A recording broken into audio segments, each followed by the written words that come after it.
அனைவருக்கும் வணக்கம். நம்ம சேனல்ல ஏற்கனவே கிறிஸ்தவ மத கடவுளான இயேசு மற்றும் கிறிஸ்தவ மதம் குறித்தான பல மர்மமான விடை தெரியாத விஷயங்களை பத்தி 4 தனித்தனி வீடியோக்களா பார்த்துருக்கிறோம். இந்த 4 வீடியோக்கள்லையும் மொத்தம் 10 மர்மமான விஷயங்களை பத்தி நான் பேசியிருக்கிறேன். அந்த 4 வீடியோக்களையும் ஒண்ணா சேர்த்து ஒரே முழு நீள வீடியோவா இந்த வீடியோல உங்களுக்கு நான் தரப்போறேன். இல்ல இந்த வீடியோ ரொம்ப நீளமா இருக்கு, அதுக்கு பதிலா அந்த 4 தனித்தனி வீடியோக்களை பார்க்கலாம் அப்படின்னு நீங்க நினைச்சீங்கன்னா, அந்த 4 தனித்தனி வீடியோக்களை ஒரு பிளேலிஸ்ட்ல போட்டு அந்த பிளேலிஸ்டோடைய லிங்கை டிஸ்கிரிப்ஷன்லையும் ஃபர்ஸ்ட் பின்டு கமெண்ட்லையும் கொடுத்துருக்கிறேன். நீங்க அந்த வீடியோக்களை தாராளமா பார்க்கலாம். இந்த உலகத்துல 828 கோடி மக்கள் வாழ்றாங்க. இதுல 75ல இருந்து 88% மக்கள் கடவுள் நம்பிக்கை கொண்டவர்களா இருக்கிறாங்க.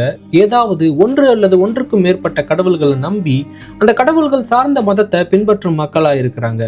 அந்த வகையில இந்த உலகத்துல வாழும் அதிக மக்கள் பின்பற்றும் மதம் எதுன்னு கேட்டா அது கிறிஸ்தவ மதம். உலக மக்கள் தொகையில கிட்டத்தட்ட 240 கோடி பேர், அதாவது 29% பேர் கிறிஸ்தவ மதத்தை பின்பற்றும் மக்களா இருக்கிறாங்க. இந்த மதத்துக்குள்ள வெவ்வேறு பிரிவுகள் இருந்தாலும் கூட ஒட்டுமொத்த கிறிஸ்தவ மதத்துடைய பிரதான கடவுள் யாருன்னு கேட்டா அது இயேசு கிறிஸ்து. 2000 வருஷங்களுக்கு முன்னாடி பூமியில வாழ்ந்தார்னு நம்பப்படும் இயேசு ஒட்டுமொத்த கிறிஸ்தவ மக்களுடைய கடவுளா கருதப்படுறாரு. அப்படி மக்களோடு மக்களா வாழ்ந்த இயேசுவின் வாழ்க்கையில பல ஆச்சரியங்களும் அதிசயங்களும் நிறைஞ்சிருக்கு. அதே நேரத்துல பல மர்மங்களும் அடங்கியிருக்கு. இயேசுவுடைய வாழ்க்கையில நடந்த பல சம்பவங்கள் குறித்தும் அவர் காலத்துக்கு பிறகு உருவாக்கப்பட்ட கிறிஸ்தவ மதம் குறித்தும் பல கேள்விகள் இருக்கு. ஆனா அதுல பல கேள்விகளுக்கு விடை காணப்படாம இன்னும் மர்மங்களாகவே இருக்கு. அந்த மாதிரி இயேசுவின் வாழ்க்கை மற்றும் கிறிஸ்தவ மதம் தொடர்பான விடை தெரியாத மர்மங்களை பத்தி தான் இந்த வீடியோல நாம பார்க்க போறோம்.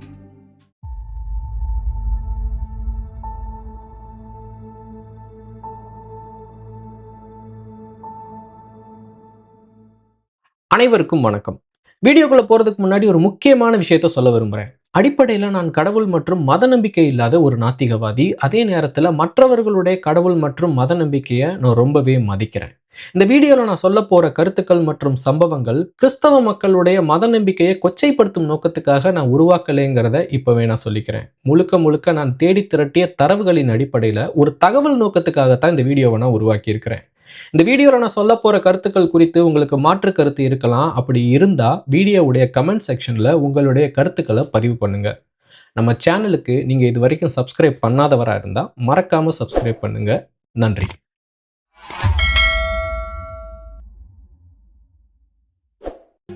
பொதுவாக பெரும்பாலான கிறிஸ்தவ மக்கள் டிசம்பர் மாதம் 25ஆம் தேதி அன்னைக்கு கிறிஸ்துமஸ் பண்டிகையை கொண்டாடுறாங்க.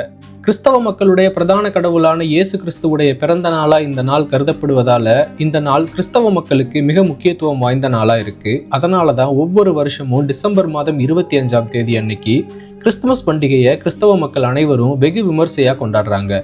ஆனா பல நூற்றாண்டுகளுக்கு முன்னாடி வாழ்ந்த ஆரம்பகால கிறிஸ்தவ மக்கள் மத்தியில இயேசுவின் பிறந்த நாளை கொண்டாடுற வழக்கம் இல்லை. ஏன்னா அப்ப இருந்த மக்களுக்கு இயேசு எப்ப பிறந்தார்னு தெரியாது. அதுக்கு காரணம் இயேசுவுடைய பிறந்த தேதி எந்த ஒரு வரலாற்று குறிப்புகள்லையும் குறிச்சு வைக்கப்படல. அப்படின்னா டிசம்பர் மாதம் 25ஆம் தேதி அன்னைக்கு இயேசுவுடைய பிறந்த நாளை கொண்டாடுற வழக்கம் எப்போ ஆரம்பிச்சது, எப்படி ஆரம்பிச்சது? இதுக்கு பல காரணங்கள் சொல்லப்படுது. கிபி 2ஆம் நூற்றாண்டுல வாழ்ந்த செக்ஸ்டஸ் ஜூலியஸ் ஆப்ரிக்கானஸ் என்ற ரோமானிய கிறிஸ்தவ வரலாற்றாசிரியர் ஒரு கணிப்பை வெளியிட்டாரு. அந்த கணிப்புப்படி மார்ச் மாதம் 25ஆம் தேதி தான் கடவுள் உலகத்தை உருவாக்குனார்னு, பிற்காலத்துல அதே மார்ச் மாதம் 25ஆம் தேதி தான் இயேசுவுடைய தாயார் மரியாள் கர்ப்பமானாங்கன்னு குறிப்பிட்டாரு. அந்த தேதியில இருந்து சரியா 9 மாசங்கள் கழிச்சு, அதாவது டிசம்பர் மாதம் 25ஆம் தேதி தான் இயேசு பிறந்தார்னு ஒரு கணக்கை சொன்னாரு. பிற்காலத்துல டிசம்பர் மாதம் 25ஆம் தேதி கிறிஸ்துமஸ் பண்டிகை கொண்டாடும் வழக்கம் தொடங்கியதற்கு இது ஒரு தொடக்க புள்ளியா அமைஞ்சது. கிபி 3ஆம் நூற்றாண்டுல வாழ்ந்த பிற்கால ரோமானிய மக்கள் அவங்களுடைய விவசாய கடவுளான சனி கடவுளை போற்றும் விதமா வருஷா வருஷம் சேட்டர்னிலா என்ற ஒரு பண்டிகையை கொண்டாடுவாங்க. இந்த பண்டிகை டிசம்பர் மாதம் 17ஆம் தேதி தொடங்கி தொடர்ந்து 3ல இருந்து 7 நாட்கள் நடக்கும். இந்த 7 நாட்களும் தொடர்ந்து நிறைய விருந்துகள் நடக்கும். மக்கள் பரிசுகளை தங்களுக்குள்ள பரிமாறிக்குவாங்க.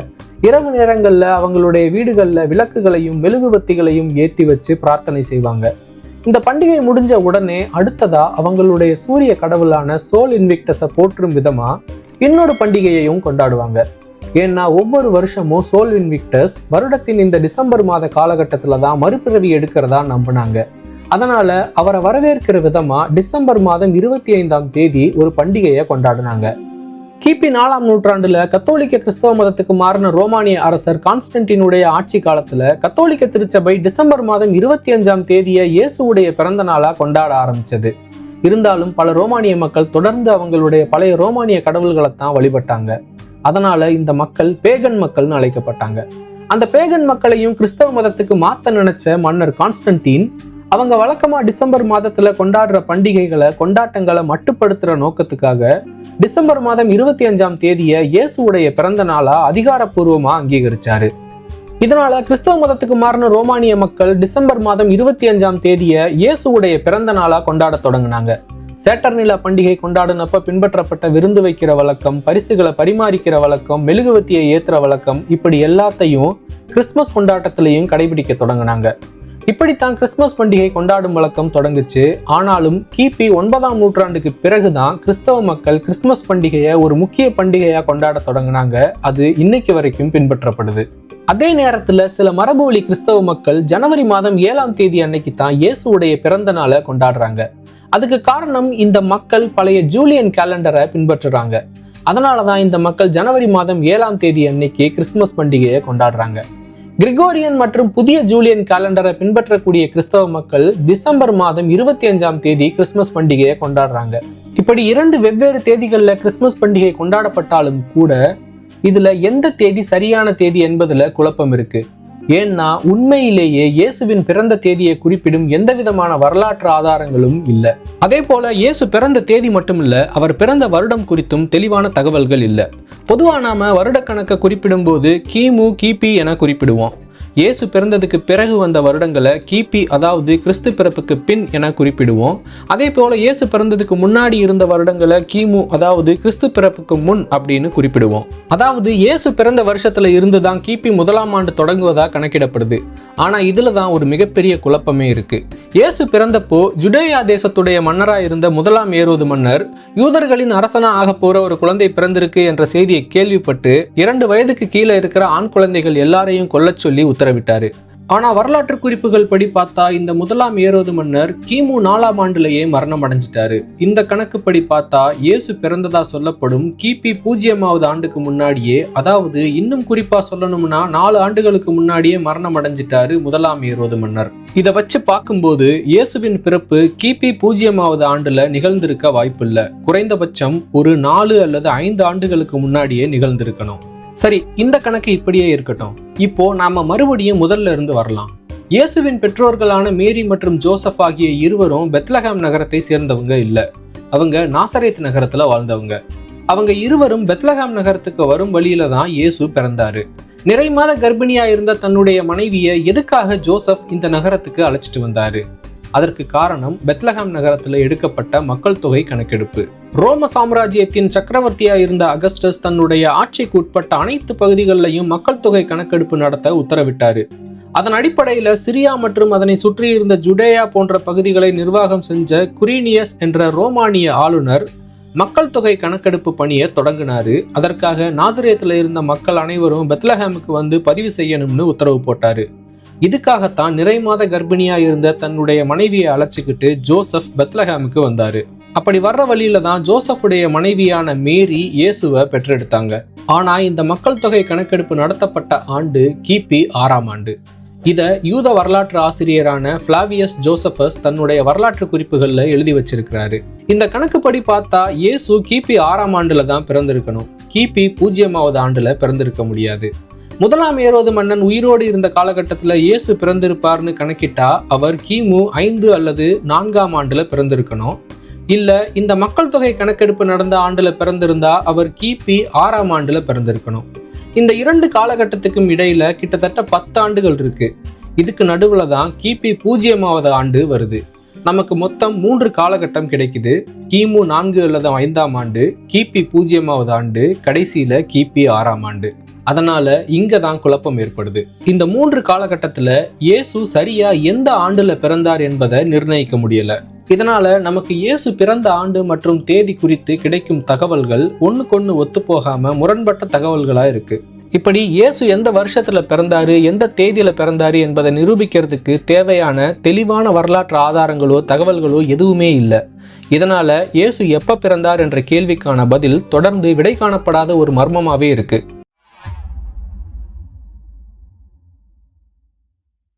கிறிஸ்தவ மக்களுடைய புனித நூலான பைபிள் மொத்தம் 66 புத்தகங்களை உள்ளடக்கிய ஒரு தொகுப்பு.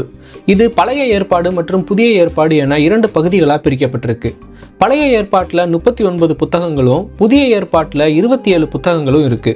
இயேசு பிறக்கிறதுக்கு முன்னாடி நடந்த சம்பவங்கள் அனைத்துமே பழைய ஏற்பாட்டிலையும், இயேசு பிறந்ததுக்கு அப்புறம் நடந்த சம்பவங்கள் அனைத்தும் புதிய ஏற்பாட்டிலையும் எழுதி வைக்கப்பட்டிருக்கு.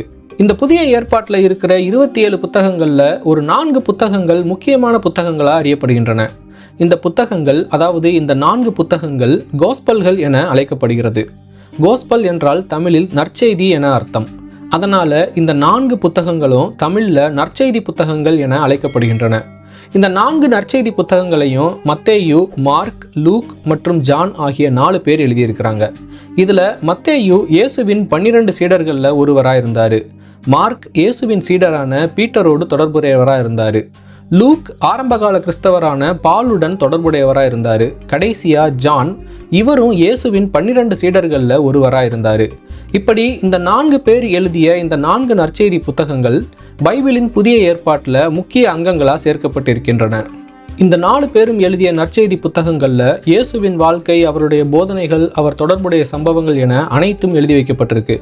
ஆனால் அதே நேரத்தில் இந்த 4 நற்செய்தி புத்தகங்களை தவிர்த்து மேலும் 20 இருந்து 40 நற்செய்தி புத்தகங்கள் இருக்கு. தாமஸ், மேரி மேக்தலின், யூதாஸ், பீட்டர், ஜேம்ஸ் போன்ற பலருடைய பெயரால் இந்த நற்செய்தி புத்தகங்கள் எழுதப்பட்டிருக்கு. ஆனால் அந்த புத்தகங்கள் எதுவுமே பைபிளின் புதிய ஏற்பாட்டில் சேர்த்து கொள்ளப்படலை. பைபிளில் சேர்த்து கொள்ளப்படாத இந்த நற்செய்தி புத்தகங்களில் எழுதி வைக்கப்பட்டிருக்கக்கூடிய சம்பவங்கள் மற்றும் கருத்துக்கள் மற்றும் போதனைகள் பைபிளில் ஏற்கனவே சேர்த்து கொள்ளப்பட்ட இந்த 4 நற்செய்தி புத்தகங்களில் இருக்கிற சம்பவங்களோடையும் கருத்துக்களோடையும் போதனைகளோடையும் ஒத்துப்போனாலும் கூட இந்த சேர்த்து கொள்ளப்படாத புத்தகங்களில் இன்னும் கூடுதலாக நிறைய விஷயங்கள் இருக்குது.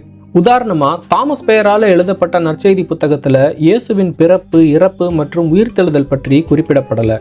ஆனாலும் கூட பல புதிய போதனைகள் பற்றி குறிப்பிடப்பட்டிருக்கு. இந்த போதனைகள் இரகசிய போதனைகள் என வகைப்படுத்தப்பட்டிருக்கு. அடுத்து மேரி மேக்தலின் பெயரால் எழுதப்பட்ட புத்தகத்தில் இயேசு மேரி மேக்தலினுக்கு மட்டும் பல இரகசியமான போதனைகளை சொன்னார்னு குறிப்பிடுது. இதனால் இயேசுவை பின்பற்றியவர்கள் மத்தியில் மேரி மேக்தலின் செல்வாக்கு மிக்கவராக இருந்தார் என்றும், அதன் காரணமாக இயேசுவின் மற்ற ஆண் சீடர்கள் மேரி மேக்தலின் மேலே காழ்ப்புணர்ச்சியோடு இருந்தாங்கன்னோ, குறிப்பாக இயேசுவின் முக்கியமான சீடரான பீட்டர் மேரி மேக்தலினுடைய விசுவாசத்தை சந்தேகப்பட்டு கேள்வி கேட்டார்னு குறிப்பிடுது இந்த புத்தகம். அடுத்து இயேசுவை காட்டி கொடுத்த சீடராக கருதப்படும் யூதாஸ் பெயரில் எழுதப்பட்டிருக்கிற நற்செய்தி புத்தகத்தில் யூதாஸ் ஒரு கெட்டவராக காட்டப்படாமல் ஒரு நல்லவராக காட்டப்படுறாரு. எப்படின்னா, யூதாஸ் தானா முடிவெடுத்து இயேசுவை காட்டி கொடுக்கலைன்னோ, மாறா இயேசு கேட்டுக்கிட்டதால தான் யூதாஸ் இயேசுவை காட்டி கொடுத்தார்னு குறிப்பிடுது இந்த புத்தகம். அதாவது தான் இந்த உலகத்தை விட்டு போக வேண்டிய நேரம் வந்துட்டதை முன்கூட்டியே தெரிஞ்சுக்கிட்ட இயேசு தன்னுடைய சீடரான யூதாஸ் கிட்ட தன்னை ரோமானியர்கள் கிட்ட காட்டி கொடுக்க சொன்னதால தான் யூதாஸ் இப்படி ஒரு காரியத்தை செஞ்சார்னு குறிப்பிடுது இந்த புத்தகம். இதற்கு ஆதாரமாக ரோமானிய சிப்பாய்கள் இயேசுவை கைது செஞ்சு கொண்டு போகும்போது அவர் யூதாஸை பார்த்து ரகசியமாக சிரிச்சார்னு குறிப்பிடுது இந்த புத்தகம். இதன் மூலம் தான் இந்த உலகத்துக்கு வந்த நோக்கத்தை நிறைவேற்ற யூதாஸை ஒரு கருவியாக பயன்படுத்திக்கிட்டார் இயேசு என குறிப்பிடுது இந்த புத்தகம். அதே போல இந்த உலகத்தை படைச்சவங்களை ஒரு கடவுளா சித்தரிக்காம கடவுள் தன்மை இல்லாத அதே நேரத்தில் சக்தி வாய்ந்தவர்களா சித்தரிக்குது இந்த புத்தகம். அடுத்ததா பீட்டர் பெயரால எழுதப்பட்ட நற்செய்தி புத்தகத்துல சமாதியில வைக்கப்பட்ட இயேசுவின் சிலுவை பேசியதாகவும், மிகப்பெரிய ஒரு தேவதை தோன்றியதாகவும், உயிர்த்தெழுந்த இயேசுவின் உருவம் வானத்துல இருக்கிற சொர்க்கத்தை எட்டும் அளவுக்கு பிரம்மாண்டமா இருந்ததாகவும் குறிப்பிடப்பட்டிருக்கு. இது முழுக்க முழுக்க கற்பனை கலந்து மிகைப்படுத்தி எழுதப்பட்டதுன்னு நல்லாவே தெரியுது. அதே நேரத்தில் இந்த புத்தகத்தில் ரோமானியர்களை விட யூதர்கள் தான் மோசமானவர்கள் என்ற ஒரு குறிப்பும் இருக்கு. அடுத்து இயேசுவின் குழந்தை பருவத்தை பற்றிய ஒரு நற்செய்தி புத்தகமும் இருக்கு. அந்த புத்தகத்தில் இயேசுவின் குழந்தை பருவத்தில் நடந்த சில சம்பவங்கள் பற்றிய குறிப்புகள் இருக்கு. இயேசு சின்ன பையனாக இருந்தப்போ தன்னிடம் இருந்த அற்புத சக்திகளை கட்டுப்படுத்த தெரியாமல் கஷ்டப்பட்டார் என குறிப்பிடுது இந்த புத்தகம். இயேசு களிமண்ணால் ஒரு பறவையை போன்ற ஒரு உருவத்தை செஞ்சப்போ அது உயிர் பெற்று பறவையாக மாறி பறந்ததா குறிப்பிடுது இந்த புத்தகம். அதே போல சிறிய பையனாக இருந்த இயேசுவோட விளையாடிக்கிட்டு இருந்த சக சிறுவர்களில் ஒருவன் இயேசுவை இடிச்சு தள்ளினப்போ இயேசு கோபப்பட்டு அந்த சிறுவனை சபிச்சதாகவும், இதனால் உடனேயே அந்த சிறுவன் இறந்து போனதாகவும் குறிப்பிடுது இந்த புத்தகம். அடுத்து இயேசு கோபப்பட்டு தனக்கு பாடம் சொல்லி கொடுக்க வந்த ஒரு ஆசிரியரை அடித்ததால அந்த ஆசிரியருடைய பார்வை பறிப்போனது எனவும் குறிப்பிடுது இந்த புத்தகம். அடுத்து ஜேம்ஸ் பெயரால எழுதப்பட்ட ஒரு நற்செய்தி புத்தகத்துல இயேசுவின் தாயாரான மேரியின் குழந்தை பருவம் பற்றிய குறிப்புகள் இருக்கு. அதுல மேரி ஒரு கோவில்ல வளர்க்கப்பட்டாங்க என்றும் இயேசுவின் தந்தையான ஜோசப் ஒரு மனைவியை இழந்த வயதானவர் என்றும் குறிப்புகள் இருக்கு. இதுல மேரி மற்றும் ஜோசப் ஆகியோரின் பூர்வீகம் குறித்த சில தகவல்களும் இருக்கு. இது மாதிரி இன்னும் நிறைய நற்செய்தி புத்தகங்கள் இருக்கு. அதுல ஒரு புத்தகத்துல ஒன்றுக்கும் மேற்பட்ட சொர்க்கங்கள் இருக்குன்னும், மற்றொரு புத்தகத்துல பிரபஞ்சத்தை ஆட்சி செய்யும் கடவுள்களுக்கு நிகரான ஆர்கன்ஸ் என்ற மன்னர்கள் இருக்கிறாங்கன்னும், இயேசு இந்த பிரபஞ்சத்தின் ரகசியங்களை பற்றி சொன்னார்னும் குறிப்பிடப்பட்டிருக்கு.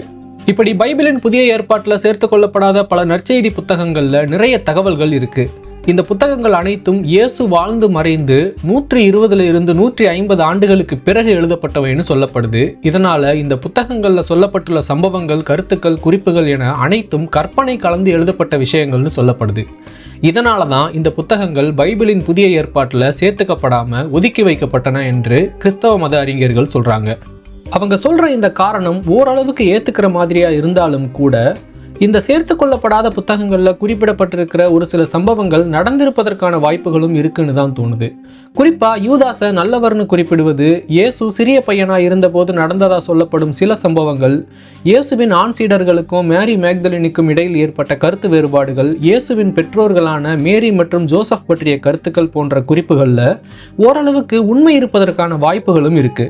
அதனால தான் எதுக்காக இந்த புத்தகங்கள் பைபிளின் புதிய ஏற்பாட்டில் சேர்த்து கொள்ளப்படலை என்ற கேள்வி எழுது. அந்த கேள்விக்கான பதில் மர்மமாகவே இருக்கு.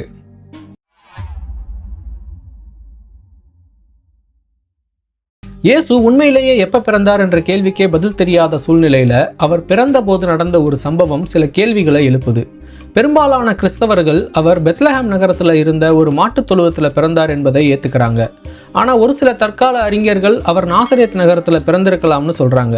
ஆனால் அவர் எங்கே பிறந்தார் என்பது இங்கே கேள்வி இல்லை. இயேசு பிறந்தப்ப நடந்ததா சொல்லப்படும் ஒரு முக்கியமான சம்பவத்தில் தொடர்புடைய ஒரு வானியல் நிகழ்வு தான் இங்கே கேள்விக்குள்ளாக்கப்படுது. இயேசு பிறந்த காலகட்டத்தில் பெத்லகேம் நகரத்தை உள்ளடக்கிய ஜுடேயா நாடு ரோம சாம்ராஜ்யத்தின் கட்டுப்பாட்டில் இருந்துச்சு. முதலாம் ஏரோது மன்னர் என்பவர் ரோம சாம்ராஜ்யத்துக்கு அடிபணிஞ்சு இந்த ஜுடேயா பகுதியின் மன்னராக இருந்தார். அப்போ கிழக்கு பகுதியில் இருந்து சில பிரயாணிகள் ஏரோது மன்னனுடைய அவைக்கு வந்தாங்க. இவங்க பாரசீக நாட்டை சேர்ந்த வானியல் அறிஞர்களாக இருக்கலாம்னு சொல்லப்படுது. அப்படி ஏரோது மன்னனை பார்க்க வந்த இந்த வானியல் அறிஞர்கள் வானத்தில் தோன்றிய நட்சத்திரங்கள் மற்றும் கிரக அமைப்பை ஆராய்ந்து பார்த்தபோது ஜுடேயாவின் புதிய மன்னர் பிறந்திருக்கிறார்னு தாங்கள் கணிச்சதாகவும், அந்த மன்னரை பார்க்கறதுக்காக தாங்கள் வந்திருப்பதாகவும் சொல்லியிருக்காங்க. ஆனால் இதை கேட்ட ஏரோது மன்னன், அப்படி எந்த குழந்தையும் பிறக்கலைன்னோ, ஒருவேளை உங்களுக்கு அந்த குழந்தை பற்றி தெரிந்தா என்னிடம் வந்து சொல்லுங்கள்னு சொல்லி அவங்கள திருப்பி அனுப்பிட்டார்னு சொல்லப்படுது. பிறகு அங்கிருந்து அந்த பிரயாணிகள் கிளம்பி போகும்போது அவங்க போற வழியில வானத்துல ஒரு நட்சத்திரம் தோன்றி அவங்களுக்கு முன்னால இரவு வானத்துல நகர்ந்து போய் அவங்களுக்கு வழிகாட்டியதாகவும், இயேசு பிறந்த மாட்டு தொழுவத்துக்கு மேல வந்து சேர்ந்த உடனேயே அந்த நட்சத்திரம் அதுக்கு மேல நகராம அந்த மாட்டு தொழுவத்துக்கு மேலேயே வானத்துல நிலைத்து நின்று விட்டதாகவும் சொல்லப்படுது.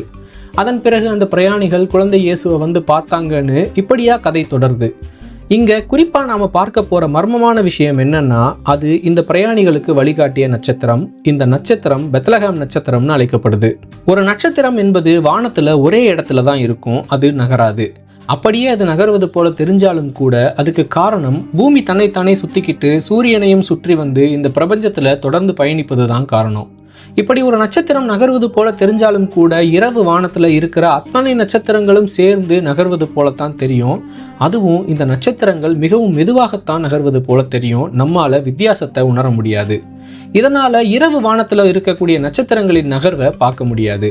அப்படி இருக்கும்போது வானத்துல இருக்கிற ஒரே ஒரு நட்சத்திரம் மட்டும் எப்படி வேகமா நகர்ந்து இந்த பிரயாணிகளுக்கு வழிகாட்டி இருக்க முடியும்?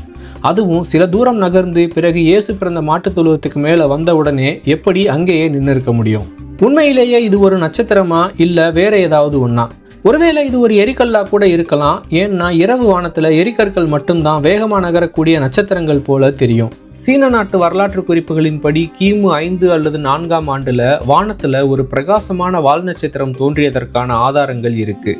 இந்த கிமு 5 அல்லது 4ஆம் ஆண்டு என்பது முதலாம் ஏரோது மன்னர் மரணமடைந்த ஆண்டோடு ஒத்துப்போகுது. ஒருவேளை இந்த காலகட்டத்தில் இயேசு பிறந்திருந்தா அவர் பிறந்த காலகட்டத்தோடு இந்த வால் நட்சத்திரம் தோன்றிய காலகட்டமும் ஒத்துப்போகுது. ஆனால் அதே நேரத்தில் இந்த நிகழ்வை பதிவு செய்கிற சீன நாட்டு வரலாற்று குறிப்பான புக் ஆஃப் ஹான் இரவு வானத்தில் இந்த எரிக்கல் தொடர்ந்து 70 நாட்கள் தோன்றியதா பதிவு செய்யுது. அப்படி ஒருவேளை இது 70 நாட்கள் தொடர்ந்து தோன்றி இருந்தா அது மிகவும் மெதுவாத்தான் நகர்ந்திருக்கும், வேகமா நகர்ந்திருக்காது. அதுக்கு காரணம் பூமியின் வளிமண்டலத்துக்குள்ள நுழையாம பூமியை கடந்து போகக்கூடிய எரிக்கற்கள் பூமியில இருந்து ரொம்ப தூரத்துல தான் பயணிக்கும். அதனால இந்த எரிக்கற்கள் மெதுவா பயணிப்பது போலதான் தெரியும். அதே நேரத்துல பூமியின் வளிமண்டலத்துக்குள்ள நுழையிற எரிக்கற்கள் வளிமண்டலத்துல ஏற்படுற உராய்வு காரணமா ஒரு சில நொடிகள்ல எரிஞ்சு சாம்பலாகி மறைஞ்சிடும். அதோடு இது ஒரே இடத்துலயும் நிக்காது. இப்படி அறிவியல் ரீதியா பார்த்தா பைபிள்ல விவரிக்கப்படுற இந்த பெத்லஹேம் நட்சத்திரம் ஒரு எரிக்கல்லாகவோ இல்ல ஒரு வால் நட்சத்திரமாகவோ இருக்க வாய்ப்பில்லை. ஆனா அதே நேரத்துல மார்க் மேட்னி என்ற ஒரு நாசா விஞ்ஞானி ஒரு அறிவியல் கோட்பாட்டையும் முன்வைக்கிறாரு. சில அரிதான சமயங்கள்ல ஒரு எரிக்கல் அல்லது ஒரு வால் நட்சத்திரமானது பூமிக்கு ரொம்ப பக்கத்துல வரும்போது, எந்த அளவுக்கு பக்கத்துலனா பூமியில இருந்து நம்முடைய நிலவு இருக்கும் தூரம் அளவுக்கு பக்கத்துல வரும்போது நம்ம பூமி சுற்றும் திசை மற்றும் வேகத்தோட இந்த எரிக்கல்லின் வேகம் மற்றும் திசை ஒத்துப்போகும். அப்படி ஒத்துப்போகும் சமயத்துல ஒரு கோணத்துல இருந்து பார்த்தா அந்த எரிக்கல் அல்லது வால் நட்சத்திரமானது வானத்துல நிலையா நிற்பது போல தெரியும். இந்த நிகழ்வுக்கு பேரு டெம்பரரி ஜியோசிங்க்ரனஸ் மோஷன். அந்த மாதிரியான ஒரு நிகழ்வு நடந்திருக்கலாம்னு சொல்றாரு மார்க் மேட்னி. அதே போல அடிப்படையில ஒரு இயற்பியலாளராகவும் ஒரு பைபிள் அறிஞராகவும் இருக்கிற காலின் ஹம்ப்ரீஸ் என்பவர் இன்னொரு கோட்பாட்டையும் முன்வைக்கிறாரு. சில சமயங்கள்ல சில வால் நட்சத்திரங்கள் பூமியை நோக்கி வரும்போது அந்த வால் நட்சத்திரம் தொடுவான பகுதியில தெரியும் போது அது நிலையா நிற்பது போல தெரியும்னு சொல்றாரு காலின் ஹம்ப்ரீஸ். இந்த மாதிரியான சமயங்கள்ல அந்த வால் நட்சத்திரத்துடைய வால் பகுதியானது அந்த வால் நட்சத்திரத்துக்கு பின்னாடி செங்குத்தா இருக்கும்னோ, பூமியில இருந்து பார்க்கும்போது அந்த வால் நட்சத்திரத்துடைய முகப்பு பகுதியை மட்டும்தான் பார்க்க முடியும்னு சொல்றாரு. இதுக்கு பேரு வெர்டிகல் டெயில் தியரின்னு சொல்றாரு காலின் ஹம்ப்ரீஸ். ஆனா மார்க் மேட்னி முன்வைக்கிற டெம்பரரி ஜியோசிங்க்ரனஸ் தியரியாக இருக்கட்டும் இல்ல காலின் ஹம்ப்ரீஸ் முன்வைக்கக்கூடிய வெர்டிகல் டெயில் தியரியாக இருக்கட்டும், இந்த இரண்டு கோட்பாடுகளுமே இதுவரைக்கும் நிரூபிக்கப்படல. அதாவது பெத்லஹேம் நட்சத்திரம் என்பது ஒரு எரிக்கல் அல்லது ஒரு வால் நட்சத்திரம் என்பதை இந்த இரண்டு கோட்பாடுகளுமே நிரூபிக்கல. ஆனா அதே நேரத்துல சூரிய மண்டலத்துல இருக்கிற சில கிரகங்கள் இரவு வானத்துல பிரகாசமா தெரியும். இவை பார்ப்பதற்கு நட்சத்திரங்கள் போலவே இருக்கும். அதுலயும் குறிப்பா ஒன்றுக்கும் மேற்பட்ட கிரகங்கள் ஒரே நேர்கோட்டில் வரும்போது இவை மேலும் பிரகாசமா தெரியும். அப்படிப்பட்ட ஏதாவது ஒரு வானியல் நிகழ்வு அன்னைக்கு நடந்திருக்கலாம். கிமு 7ஆம் ஆண்டுல ஜூபிட்டர் கிரகமும் சனி கிரகமும் ஒரே நேர்கோட்டில் வந்த ஒரு வானியல் நிகழ்வு நடந்திருக்குன்னு ஆராய்ச்சியாளர்கள் கண்டுபிடிச்சிருக்கிறாங்க. கிமு 2ஆம் ஆண்டுலையும் ஜூபிட்டர் கிரகமும் வீனஸ் கிரகமும் ஒரே நேர்கோட்டில் வந்த ஒரு வானியல் நிகழ்வும் ஏற்பட்டிருக்கிறது என்பதை ஆராய்ச்சியாளர்கள் கண்டுபிடிச்சிருக்காங்க. இது அப்படிப்பட்ட ஒரு நிகழ்வா கூட இருக்கலாம். ஆனா இதை ஏத்துக்கிறதுலயும் ஒரு சிக்கல் இருக்கு. ஏன்னா நட்சத்திரங்கள் போலவே தெரியக்கூடிய இந்த கிரகங்களும் கூட வானத்துல வேகமா நகராது. அப்போ இதுவும் இல்லைனா அன்றைய தினம் வானத்துல தோன்றியது பல ஒளியாண்டுகள் தூரத்துல ஏற்பட்ட ஒரு சூப்பர் நோவா வெடிப்பா கூட இருக்கலாமான்னு கேட்டா அதுக்கும் வாய்ப்பு இல்லை. ஏன்னா இப்படி வானத்தில் தோன்றும் சூப்பர் நோவா வெடிப்புகள் பார்க்கறதுக்கு நட்சத்திரம் போலவே தோன்றினாலும் கூட அது சில நாட்கள் முதல் சில மாதங்கள் வரை இரவு வானத்துல பிரகாசமா தெரிஞ்சு பிறகுதான் மறையும். அது மட்டும் இல்லாம அது ஒரு இடத்தை விட்டு வேறு ஒரு இடத்துக்கு நகராது. எனவே இது ஒரு சூப்பர் நோவா வெடிப்பா இருக்கவும் வாய்ப்பு இல்லை. இப்படி வானத்துல ஒரு நட்சத்திரம் தோன்றியதை பற்றிய குறிப்புகள் மத்தேயு எழுதிய நற்செய்தி புத்தகத்துல மட்டும்தான் குறிப்பிடப்பட்டிருக்கு. லூக், ஜான் மற்றும் மார்க் ஆகியோர் எழுதிய நற்செய்தி புத்தகத்துல இதை பற்றிய குறிப்புகள் இல்லை. அதே போல யூத மற்றும் ரோமானிய வரலாற்று ஆசிரியர்கள் எழுதிய குறிப்புகள்லையும் இது போன்ற ஒரு வானியல் நிகழ்வு நடந்தது பற்றிய குறிப்புகள் இல்லை. சரி, அதெல்லாம் இருக்கட்டும். பைபிள்ல குறிப்பிட்டிருக்கிற இந்த பெத்லஹேம் நட்சத்திரம் தற்போதைய வானத்துல இருக்குதான்னு பார்த்தா அப்படி ஒரு நட்சத்திரமே இல்லை. மத்தேயு எழுதிய நற்செய்தி புத்தகத்துல சிரியஸ், பொலாரிஸ் போன்ற நட்சத்திரங்களை பற்றிய குறிப்புகள் இருக்குது. அந்த நட்சத்திரங்கள் இன்னைக்கும் கூட வானத்துல இருக்கு. அதை ஆராய்ச்சியாளர்கள் வகைப்படுத்தி இருக்காங்க. ஆனா குறிப்பிட்ட இந்த பெத்லஹேம் நட்சத்திரம் வானத்துல இல்லை. அப்படின்னா உண்மையிலேயே அன்னைக்கு இரவு வானத்துல தோன்றியது என்ன? அது ஒரு நட்சத்திரமா, இல்ல ஒரு எரிக்கல்லா, அல்லது ஒன்றுக்கும் மேற்பட்ட கிரகங்கள் ஒரே நேர்கோட்டில் வந்த நிகழ்வா, இல்ல ஒரு சூப்பர் நோவா வெடிப்பா? இதுல ஏதாவது ஒன்னா இருந்தாலும் கூட அது எப்படி வானத்துல நகர்ந்து பிறகு ஒரே இடத்துல வந்து நின்று இருக்கும்? இப்படிப்பட்ட பல கேள்விகள் இருக்கு. ஆனாலும் இந்த பெத்லஹேம் நட்சத்திரத்தை பற்றிய மர்மத்துக்கு விடை காணப்படாமலேயே இருக்கு. விடுபட்டு போன இந்த 18 ஆண்டுகள்ல இயேசுவின் வாழ்க்கையில என்னென்ன சம்பவங்கள் நடந்துச்சு, அவர் எங்க இருந்தாரு, என்ன பண்ணினாரு, எதுவுமே ஆவணப்படுத்தப்படல. ஆனா விடுபட்டு போன இந்த 18 ஆண்டுகள்ல இயேசுவின் வாழ்க்கையில நடந்த சம்பவங்கள் பற்றிய பல கோட்பாடுகள் முன்வைக்கப்படுது.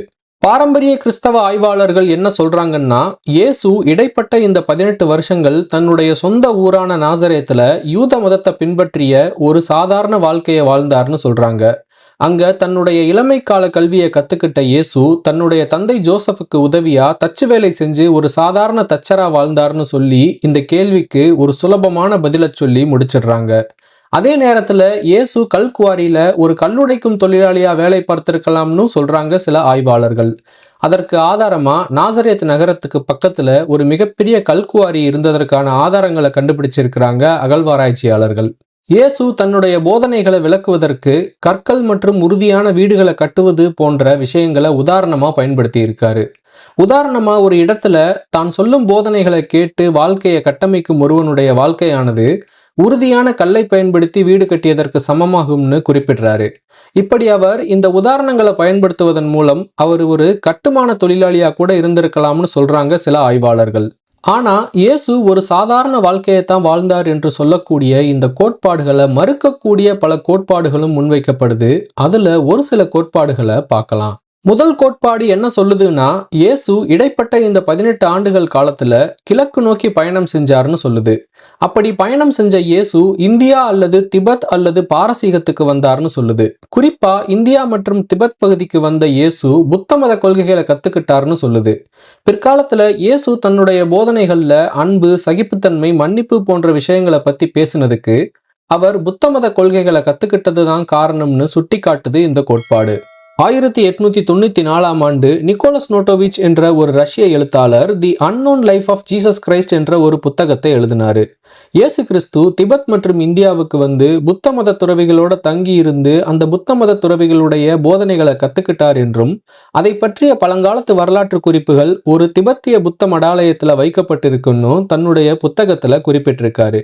ஆனாலும் கிறிஸ்தவ மதத்தை பின்பற்றக்கூடிய வரலாற்றாய்வாளர்கள் நிக்கோலஸ் சொன்ன இந்த தகவலை ஏத்துக்க மறுக்கிறாங்க.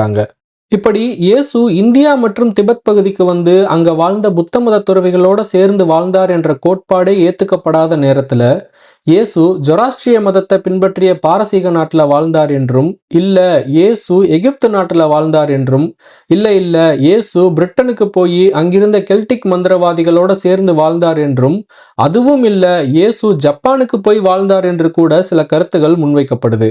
இவ்வளவு ஏன் அந்த காலகட்டத்துல ஐரோப்பியர்களால கண்டுபிடிக்கப்படாத அமெரிக்காவுக்கு போய் அங்க வாழ்ந்த பூர்வ குடிகளோட சேர்ந்து இயேசு வாழ்ந்தார்னு கூட சில கருத்துக்கள் சொல்லப்படுது. இப்படி ஆளாளுக்கு தங்களுடைய வாய்க்கு வந்தபடி இயேசு இந்த உலகின் பல்வேறு பகுதிகளில் வாழ்ந்தார்னு பல கணிப்புகளை முன்வைக்கிறாங்க. இப்படி ஒரு கோட்பாடு முன்வைக்கப்படும் அதே நேரத்துல வேறு ஒரு கோட்பாடும் முன்வைக்கப்படுது. அதன்படி இயேசு சாக்கடல் பகுதியில வாழ்ந்த எஸ்ஸானஸ் பிரிவு யூத மக்களோட சேர்ந்து வாழ்ந்தார்னு சொல்லுது ஒரு கோட்பாடு. இந்த எஸ்ஸானஸ் பிரிவு யூத மக்கள் மிகவும் கட்டுப்பாடான, ஒழுக்கமான, தூய்மையான வாழ்க்கை முறையை பின்பற்றின மக்களா வாழ்ந்தாங்கன்னு சொல்லப்படுது. தங்களுடைய கடவுளின் அல்லது தேவ தூதனின் வருகைக்காக காத்திருந்த இந்த மக்கள் கருணை, சகிப்புத்தன்மை போன்ற விஷயங்களுக்கு முக்கியத்துவம் தந்து ரொம்பவே நேர்மையான வாழ்க்கை முறையை வாழ்ந்தாங்கன்னு சொல்லப்படுது. இவங்களுடைய கொள்கைய, வாழ்க்கை முறைய கத்துக்கிட்ட காரணத்தால தான் இயேசு பிற்காலத்துல தன்னுடைய போதனைகள்ல இந்த கருத்துக்களை பேசினார்னு சொல்லப்படுது.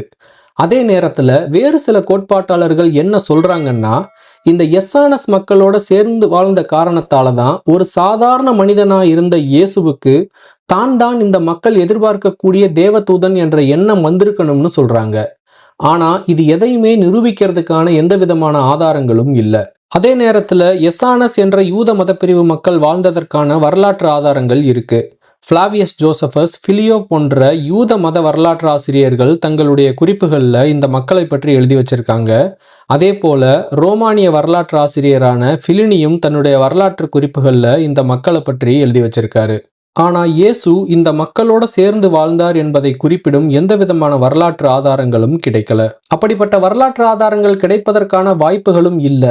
ஏன்னா இயேசு இந்த மக்களோட சேர்ந்து வாழ்ந்ததா சொல்லப்படும் காலகட்டத்துல அவர் ஒரு சாதாரண மனிதராத்தான் இருந்தாரு. அவர் தன்னை ஒரு இறை தூதரா அடையாளப்படுத்திக்கல. அப்படி எந்த விதமான ஒரு முக்கியத்துவமும் இல்லாத ஒரு சாதாரண மனிதரை பற்றி வரலாற்று குறிப்புகள்ல எழுதி வைக்க வேண்டிய அவசியமும் இல்லை. இப்படி இயேசுவுடைய வாழ்க்கையில ஆவணப்படுத்தப்படாத இந்த 18 வருடங்கள் பற்றிய கேள்விக்கு பல கருத்துக்கள், பல கோட்பாடுகள் முன்வைக்கப்பட்டாலும் கூட எதையுமே ஆணித்தரமா நிரூபிக்கிறதுக்கான ஆதாரங்கள் இல்லை. அதனால இயேசு தன்னைத்தானே தயார்படுத்திக்கிறதுக்காக இந்த 18 வருடங்கள் தனிமையான வாழ்க்கையை வாழ்ந்தார் என்ற ஒரு பொதுவான கருத்து முன்வைக்கப்படுது. இருந்தாலும் இயேசுவின் வாழ்க்கையில இந்த 18 வருடங்கள் என்ன நடந்துச்சு என்ற கேள்விக்கான விடை தொடர்ந்து மர்மமாவே இருக்கு.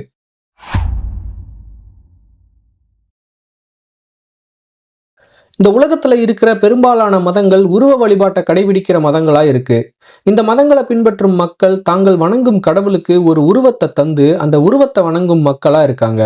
அதே நேரத்துல சீக்கிய மதம் மற்றும் ஆப்ரஹாமிய மதங்களான யூத மதம், கிறிஸ்தவ மதம், இஸ்லாம் மதம் போன்ற மதங்களை பின்பற்றக்கூடிய மக்கள் உருவ வழிபாட்டை தவிர்த்து தங்களுடைய கடவுளை அருவமா கருதி வழிபடும் வழக்கத்தை கடைபிடிக்கிறாங்க. ஆனா இந்த மதங்கள்ல இருந்து கிறிஸ்தவ மதம் கொஞ்சம் வேறுபடுது. அது என்னன்னா, கிறிஸ்தவ மக்கள் இயேசுவையும் வழிபடுறாங்க. மனிதனா பிறந்து மக்கள் மத்தியில வாழ்ந்த இயேசுவுக்கு ஒரு உருவம் இருக்கு. பழுப்பு நிறத்துல ஜொலிக்கிற தலைமுடி, தாடி, நீண்ட கூர்மையான மூக்கு, ஒளி வீசும் கண்கள், வெள்ளை நிற அங்கி, இப்படி இயேசுவுக்கு ஒரு உருவம் தரப்பட்டிருக்கு. ஆனா இதுதான் இயேசுவின் உண்மையான உருவமானு கேட்டா நிச்சயமா இது இயேசுவின் உண்மையான உருவம் இல்ல. இது கற்பனையா உருவாக்கப்பட்ட ஒரு உருவம். உண்மையில சொல்லப்போனா இயேசுவின் உருவம் எப்படி இருந்துச்சுன்னு யாருக்குமே தெரியாது. அவர் உயரமானவரா, குள்ளமானவரா, கருப்பானவரா, சிகப்பானவரா, ஒல்லியானவரா, குண்டானவரா, அவருடைய தலைமுடியின் நிறம் என்ன, கண்களின் நிறம் என்ன, மூக்கு, காதுகள் மற்றும் உதடுகளின் அமைப்பு என்ன, இப்படி எந்த தகவலுமே எந்த வரலாற்று குறிப்புகள்லையுமே இல்ல. அப்படின்னா இப்போ இயேசுவின் உருவம்னு காட்டப்படுற இந்த படம் எப்படி வந்துச்சு? அதை பார்க்கறதுக்கு முன்னாடி இயேசுவுடைய உருவத் தோற்றம் குறித்து பைபிள்ல ஏதாவது தகவல்கள் இருக்கா அப்படின்னு தேடி பார்த்தா ஒரு சில இடங்கள்ல இயேசுவின் உருவத் தோற்றம் குறித்த சில தெளிவில்லாத மறைமுக தகவல்கள் இருக்கு. எசாயா 53வது அதிகாரம் 2வது வசனம் என்ன சொல்லுதுன்னா, அவருக்கு அழகும் இல்லை, சௌந்தரியமும் இல்லை. அவரை பார்க்கும்போது நாம் அவரை விரும்பத்தக்க ரூபம் அவருக்கு இல்லாதிருந்தது அப்படின்னு குறிப்பிடுது. இதுல இருந்து பார்க்கும்போது இயேசு ஒரு வசீகர தோற்றம் கொண்ட மனிதர் இல்லைன்னு தெரிய வருது. மத்தேயு 26ஆம் அதிகாரம் 48ஆம் வசனம் யூதாஸ் இயேசுவை காட்டி கொடுக்கறதுக்கு கையாண்ட யுக்தியை பற்றி குறிப்பிடுது. இயேசுவை கைது செய்ய வந்த ரோமானிய வீரர்கள் கிட்ட, நான் எவனை முத்தஞ்செய்வேனோ அவன்தான், அவனை பிடித்து கொள்ளுங்கள் என்று யூதாஸ் சொன்னதா குறிப்பிடுது. இதுல இருந்து என்ன தெரியுதுன்னா, இயேசு மற்றவர்கள் மத்தியில தனித்துவமா தெரிகிற ஒரு உருவம் கொண்டவரா இல்லாம இருந்திருக்கிறாரு. அதனாலதான் அவரை கைது செய்ய வந்த ரோமானிய வீரர்களுக்கு யாராவது ஒருவர் இயேசுவை அடையாளம் காட்ட வேண்டிய தேவை ஏற்பட்டிருக்கு. யோவான் 4ஆம் அதிகாரம் 9வது வசனம் ஒரு சமாரிய சமயத்தை சேர்ந்த பெண் இயேசுவை நோக்கி கேட்பது போல அமைக்கப்பட்டிருக்கு. நீர் யூதனாயிருக்க சமாரிய ஸ்திரீயாகிய என்னிடத்தில் தாகத்துக்குத் தா என்று எப்படி கேட்கலாம் என்று அந்த சமாரிய சமயத்தை சேர்ந்த பெண் இயேசு கிட்ட கேட்பது போல எழுதப்பட்டிருக்கு. அதாவது ஒரு யூதராய் இருக்கக்கூடிய இயேசு ஒரு சமாரிய சமயத்தை பின்பற்றக்கூடிய பெண் கிட்ட குடிக்க தண்ணீர் கேட்பது ஆச்சரியமா இருக்குன்னு அந்த பெண் ஆச்சரியப்பட்டு கேட்பது போல எழுதப்பட்டிருக்கு. இதுல இருந்து என்ன தெரியுதுன்னா, இயேசுவை பார்த்த உடனேயே அவர் ஒரு யூதர்னு அடையாளம் கண்டுபிடிக்கக்கூடிய அளவுக்கு அந்த காலகட்டத்துல வாழ்ந்த யூத ஆண்களைப் போலத்தான் இயேசுவும் உருவத் தோற்றம் கொண்டவரா இருந்திருக்கிறாரு. பிலிப்பியர் 2ஆம் அதிகாரம் 7ஆம் வசனம் தம்மைத்தாமே வெறுமையாக்கி அடிமையின் ரூபம் எடுத்து மனுஷர் சாயலானார் என்று குறிப்பிடுது. இதுல இருந்து இயேசு பார்க்கறதுக்கு ஒரு பகட்டான மனிதரா இல்லாம மிக மிக சாதாரணமான மனிதனை போன்ற ஒரு உருவத் தோற்றத்துல தான் இருந்திருக்கிறார்னு தெரியுது. யோவான் 19வது அதிகாரம் 23ஆம் வசனம் இயேசு சிலுவையில் அறையப்பட்டதுக்கு அப்புறம் அந்த இடத்துல நடந்த ஒரு சம்பவத்தை குறிப்பிடுது. போர்ச்சேவகர் இயேசுவை சிலுவையில் அறைந்த பின்பு அவருடைய வஸ்திரங்களை எடுத்து ஒவ்வொரு சேவகனுக்கு ஒவ்வொரு பங்காக 4 பங்காக்கினார்கள். அங்கியையும் எடுத்தார்கள். அந்த அங்கி தையல் இல்லாமல் மேலே தொங்கி முழுதும் நெய்யப்பட்டதாய் இருந்தது என்ற வசனம் இயேசு ஒரு சாதாரண உடைதான் அணிஞ்சிருந்தார்னு அவருடைய ஆடையை பற்றி குறிப்பிடுது. இப்படி பைபிளின் பல வசனங்கள்ல மறைமுகமா இயேசுவின் உருவத் தோற்றத்தை பற்றி குறிப்பிடும் போதெல்லாம் அவர் ஒரு சாதாரண எளிமையான தோற்றம் கொண்ட மனிதராத்தான் உருவகப்படுத்தப்படுறாரு. ஆனா இதற்கு நேர்மாறா திருவெளிப்பாடு புத்தகத்துல குறிப்பிடப்படும் 2 வசனங்கள் இயேசுவின் உருவத் தோற்றத்தை கடவுளின் உருவத்துக்கு நிகரான தோற்றத்தோடு உருவகப்படுத்துது. திருவெளிப்பாடு 1ஆம் அதிகாரம் 14 மற்றும் 15ஆம் வசனங்கள் இயேசுவின் சீடரான யோவான் இயேசுவின் உருவத் தோற்றம் பற்றி குறிப்பிடுவது போல எழுதப்பட்டிருக்கு. அவருடைய சிரசும் மயிரும் வெண்பஞ்சை போலவும் உறைந்த மலையைப் போலவும் வெண்மையாய் இருந்தது. அவருடைய கண்கள் அக்கினி ஜுவாலையைப் போல் இருந்தது. அவருடைய பாதங்கள் உலைக்களத்தில் காய்ந்த பிரகாசமான வெண்கலம் போல் இருந்தது அப்படின்னு தன்னுடைய மனக்கண்பு முன்பு தோன்றிய தெய்வீக காட்சியில யோவான் பார்த்த இயேசுவின் உருவத்தை பற்றி விவரிக்கிறாரு யோவான். அதாவது இயேசு சிலுவையில் அறையப்பட்டு பின்பு உயிர்த்தெழுந்து வந்ததுக்கு அப்புறம் அவருடைய உருவத்தோற்றம், அதாவது கடவுளான இயேசுவுடைய உருவத்தோற்றம் எப்படி இருந்துச்சுன்னு குறிப்பிடுறாரு யோவான். இந்த திருவெளிப்பாடு புத்தகம் இயேசு உயிர்த்தெழுந்து கிட்டத்தட்ட 60 ஆண்டுகளுக்கு அப்புறம் யோவானால எழுதப்பட்ட புத்தகம். இதுல கடவுளாகிய இயேசு எப்படி இருந்தார்னு அவருடைய, அதாவது யோவானுடைய மனக்கண் முன்பு தோன்றிய தெய்வீக காட்சியில தோன்றிய இயேசுவின் தோற்றத்தை பற்றி யோவான் குறிப்பிடுவதால இத யோவானுடைய கற்பனைன்னு தான் எடுத்துக்க முடியும். இப்படி பைபிளின் பல இடங்கள்ல இயேசுவுடைய உருவத்தோற்றம் பற்றி மறைமுக குறிப்புகள் பல இருந்தாலும் கூட இயேசு பார்க்கறதுக்கு இப்படித்தான் இருந்தார்னு நேரடியா அவருடைய உருவத்தோற்றத்தை பற்றி எடுத்துரைக்கிற எந்த குறிப்புகளும் இல்லை. பைபிள் தவிர்த்து அந்த காலகட்டத்தில் எழுதப்பட்ட எந்த ஒரு வரலாற்று குறிப்புகள்லையும் அவருடைய தோற்றம் குறித்த தகவல்கள் ஆவணப்படுத்தப்படலை. ஆனா இயேசுவின் உருவத்தோற்றம் குறித்த சில கோட்பாடுகள் முன்வைக்கப்படுது. சொல்லப்போனா சில ஆராய்ச்சிகள் கூட நடத்தப்பட்டு அதன் முடிவுகள் வெளியிடப்பட்டிருக்கு. அந்த ஆராய்ச்சிகளை பற்றி கடைசியா பார்க்கலாம். அதுக்கு முன்னாடி அறிவியல் ஆராய்ச்சிக்கு அப்பாற்பட்டு முன்வைக்கப்படுற சில கோட்பாடுகளை பார்க்கலாம். இயேசு கலிலேயா பகுதியில் வாழ்ந்த யூத இனத்தை சேர்ந்தவர் என்பதால அவர் அந்த காலத்துல வாழ்ந்த யூத மக்களுடைய உருவத் தோற்றத்துல இருந்தார் என்ற பொதுவான கருத்து முன்வைக்கப்படுது. இத அறிவியலுக்கு அப்பாற்பட்ட கருத்துன்னு சொல்றதை காட்டிலும் இதுதான் ஓரளவுக்கு உண்மையாகவும் இருக்க வாய்ப்பு இருக்கு. அதே நேரத்துல இயேசு கருப்பினத்தை சேர்ந்தவர் என்ற ஒரு கோட்பாடு முன்வைக்கப்படுது. அதுக்கு காரணம் இயேசு பிறந்து வாழ்ந்த பகுதி ஆப்பிரிக்க கண்டத்தின் வடக்கு பகுதியில இருந்த எகிப்து நாட்டை ஒட்டி இருந்த பகுதி என்பதால இந்த பகுதியில பெரும்பாலும் கருப்பின ஆப்பிரிக்க மக்கள் அதிக அளவுல வாழ்ந்தாங்க. இதனால இயேசு ஆப்பிரிக்க கருப்பின மக்களுடைய வம்சாவளியில பிறந்தவர் என்ற ஒரு கருத்தை நம்புற மக்களும் இருக்கிறாங்க. அவர் ஒரு கருப்பினத்தை சேர்ந்தவர் என்பதால தான் ஆதிக்க வர்க்கம் அவரையும் அவருடைய கருத்துக்களையும் ஏத்துக்கல என்ற வாதத்தை முன்வைக்கிறாங்க இந்த கோட்பாடை முன்வைக்கிற நபர்கள். அவங்க முன்வைக்கிற இந்த கோட்பாடு பிளாக் ஜீசஸ் தியரின்னு அழைக்கப்படுது. ஆனா அதே நேரத்துல அவர் முழுக்க முழுக்க கருப்பினத்தை சேர்ந்தவர் இல்ல, கருப்பின மற்றும் இஸ்ரேலிய எபிரேய கலப்பினத்தை சேர்ந்தவர் என்ற ஒரு கோட்பாடும் முன்வைக்கப்படுது. ஆனா இந்த இரண்டுமே இல்ல, கலாச்சார அடிப்படையில பார்த்தா அவர் மத்திய தரைக்கடல் பகுதியில வாழ்ந்த மக்களுடைய உருவத்தோற்றத்துல தான் இருந்தார் என்ற ஒரு கோட்பாடு முன்வைக்கப்படுது. இந்த கோட்பாடு ஓரளவுக்கு அறிவியலால ஏற்றுக்கொள்ளப்பட்ட இயேசுவின் உருவத்தோற்றத்தோடையும் ஒத்து போகுது. அதை பற்றி இன்னும் கொஞ்ச நேரத்துல பார்க்கலாம். இதையெல்லாம் விட வினோதமான பல கோட்பாடுகள் முன்வைக்கப்படுது. அவர் ஒரு ஆணும் இல்ல பெண்ணும் இல்ல, இரு பாலின பண்புகளும் கலந்த ஒரு உருவத்தோற்றத்துல இருந்தார்னு ஒரு கோட்பாடு முன்வைக்கப்படுது. இன்னும் ஒரு படி மேல போய் இயேசு ஒரு மனிதனே இல்ல, அவர் ஒரு வேற்று கிரகவாசி, அதனால ஒரு வேற்று கிரகவாசியின் தோற்றத்துல அவர் இருந்தார் என்ற கோட்பாடை முன்வைக்கிற சிலரும் இருக்கிறாங்க. இப்படி இயேசுவின் உருவத்தோற்றம் பற்றி பல வகையான கோட்பாடுகள் இருக்கு. ஆனா இயேசுவுடைய உருவத்தோற்றம் உண்மையிலேயே எப்படி இருந்திருக்கும்னு அறிவியல் ஒரு கோட்பாட்டை ஆதாரபூர்வமா முன்வைக்குது. 2001ஆம் ஆண்டு மான்செஸ்டர் பல்கலைக்கழகத்தை சேர்ந்த ரிச்சர்ட் நீவ் என்ற மானுடவியல் ஆராய்ச்சியாளர் தலைமையிலான ஒரு ஆராய்ச்சி குழு BBC செய்தி நிறுவனத்தோட சேர்ந்து ஒரு ஆராய்ச்சியை மேற்கொண்டது. 2000 ஆண்டுகளுக்கு முன்னாடி இயேசு வாழ்ந்ததா சொல்லப்படும் கலிலேயா பகுதி மற்றும் அதன் அருகாமை பகுதிகளான ஜெருசலம், ஜெரிகோ, கும்ரான், மசாடா போன்ற இடங்கள்ல இயேசு வாழ்ந்த அதே காலகட்டத்தில் வாழ்ந்த மக்களுடைய சமாதிகள்ல இருந்து அகழ்வாய்வு மூலம் தோண்டி எடுக்கப்பட்ட பல எலும்புக்கூடுகள் மேல சிடி ஸ்கேன், மரபணு பிரித்தெடுத்தல் போன்ற மேலும் பல அறிவியல் சோதனைகளை நடத்தி அதன் மூலம் 2000 ஆண்டுகளுக்கு முன்னாடி கலிலேயா மற்றும் அதன் அருகாமை பகுதிகளில் வாழ்ந்த மக்களுடைய உருவத்தோற்றம், அமைப்பு எப்படி இருந்திருக்கும்னு ஒரு ஆராய்ச்சி மேற்கொண்டாங்க. அதோட 2000 ஆண்டுகளுக்கு முன்னாடி அந்த பகுதியில நிலவுன தட்பவெட்ப நிலையையும் அது மக்களுடைய உருவத்தோற்றத்துல ஏற்படுத்தி இருக்கக்கூடிய தாக்கத்தையும் சேர்த்து ஆராய்ச்சி செஞ்சாங்க. இந்த சோதனைகளின் முடிவுல 2000 ஆண்டுகளுக்கு முன்னாடி இந்த பகுதியில வாழ்ந்த ஆண்களின் உருவ அமைப்பு எப்படி இருந்திருக்கும்னு ஒரு முடிவுக்கு வந்தாங்க. இந்த ஆராய்ச்சி முடிவுகளை தற்போதைய கலிலேயா மற்றும் அதை சுற்றி இருக்கிற சிரியா, லெபனான், பாலஸ்தீனம் மற்றும் ஈராக்ல வாழ்ற யூத மக்களுடைய மரபணு மற்றும் உடலமைப்போட ஒப்பிட்டு பார்த்தப்போ அது பெருமளவுல ஒத்துப்போச்சு. சுமார் 5 அடி 1 அங்குலத்துல இருந்து 5 அடி 5 அங்குல உயரம், கருப்பு அல்லது அடற்பழுப்பு நிற குட்டையான சுருட்டையான தலைமுடி மற்றும் அதற்கேற்ற தாடி, அடற்பழுப்பு நிற கண்கள், அகலமான மூக்கு, ஆலிவ் மற்றும் அடர்பழுப்பு நிறம் கலந்த உடல் நிறம், வெயில்ல வாடின சுருங்கிய முக அமைப்பு மற்றும் வலிமையான உடல் அமைப்பு கொண்டவர்களா அந்த பகுதியில வாழ்ந்த ஆண்கள் இருந்திருப்பாங்கன்னு கண்டுபிடிச்சாங்க.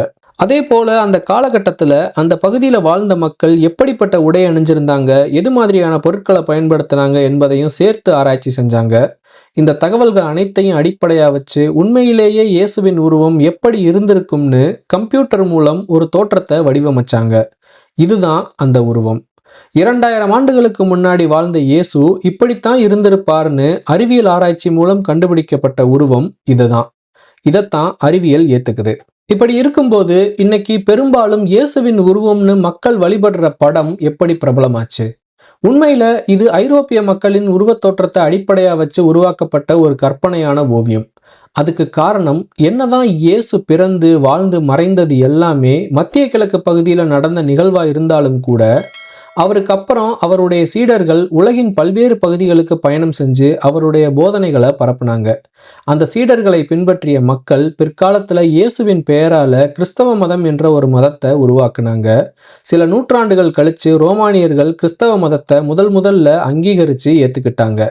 அந்த ரோமானியர்கள் மூலம் கத்தோலிக்க திருச்சபை உருவாச்சு.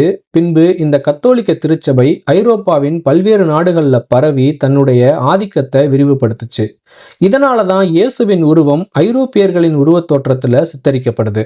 இதே போல இயேசுவின் உருவத்தை பல்வேறு காலகட்டங்களில் பலர் தங்களுடைய கற்பனைக்கு ஏற்ப ஓவியங்களாகவும் சிலைகளாகவும் உருவாக்கியிருக்காங்க. இப்படி இயேசுவின் உருவத் தோற்றம் குறித்த பல யூக அடிப்படையிலான ஆதாரமில்லாத கோட்பாடுகளும் அறிவியல் ஆதாரங்களை அடிப்படையாக கொண்ட கோட்பாடுகளும் முன்வைக்கப்பட்டாலும் கூட இயேசு உண்மையிலேயே எப்படி தோற்றமளித்தார் என்ற வரலாற்று குறிப்புகள் எதுவும் இல்லாத காரணத்தால அவருடைய உருவத் தோற்றம் எப்படி இருந்துச்சு என்ற கேள்விக்கான பதில் இன்னுமே மர்மமா இருக்கு. நல்ல வேளை இயேசு இந்தியாவில் பிறக்கல. ஒருவேளை அவர் இந்தியாவில் பிறந்திருந்தா 10 தலைகள் 20 கைகள் வச்சுக்கிட்டு செம்மறியாட்டு மேல உட்கார்ந்துருக்கிற ஒரு கடவுளின் உருவமா உருவாக்கி இருப்பாங்க. குறைந்தபட்சம் திருவள்ளுவருக்கு காவிச்சாயம் பூசினது போல இயேசுவுக்கும் காவிச்சாயம் பூசி இருப்பாங்க இந்துத்துவ RSS பாஜக சங்கிகள்.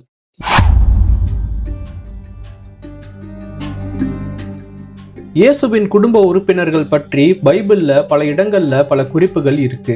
அதுல நமக்கு மிகவும் பரிச்சயமான 2 பேர் யாருன்னு கேட்டா அது இயேசுவின் தாயாரான மேரியும் தந்தையான ஜோசப்பும்.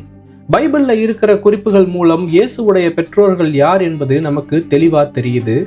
ஆனா இயேசுவின் பெற்றோர்களை தவிர்த்து அவருடைய மற்ற குடும்ப உறுப்பினர்கள் வேற யாராவது இருந்தாங்களான்னு பார்க்கும்போது அவருக்கு 4 சகோதரர்கள் மற்றும் சில உறவுக்காரர்கள் இருந்திருக்கிறாங்க என்ற சில குறிப்புகள் இருக்கு.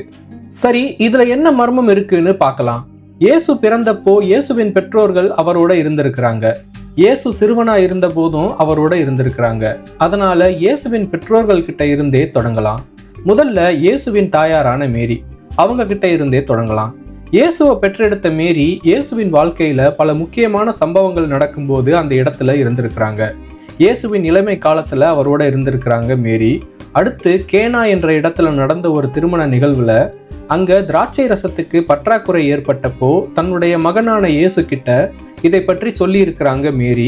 அதை தொடர்ந்து அங்க இருந்த தண்ணீரை திராட்சை ரசமா மாற்றி இருக்கிறாரு இயேசு.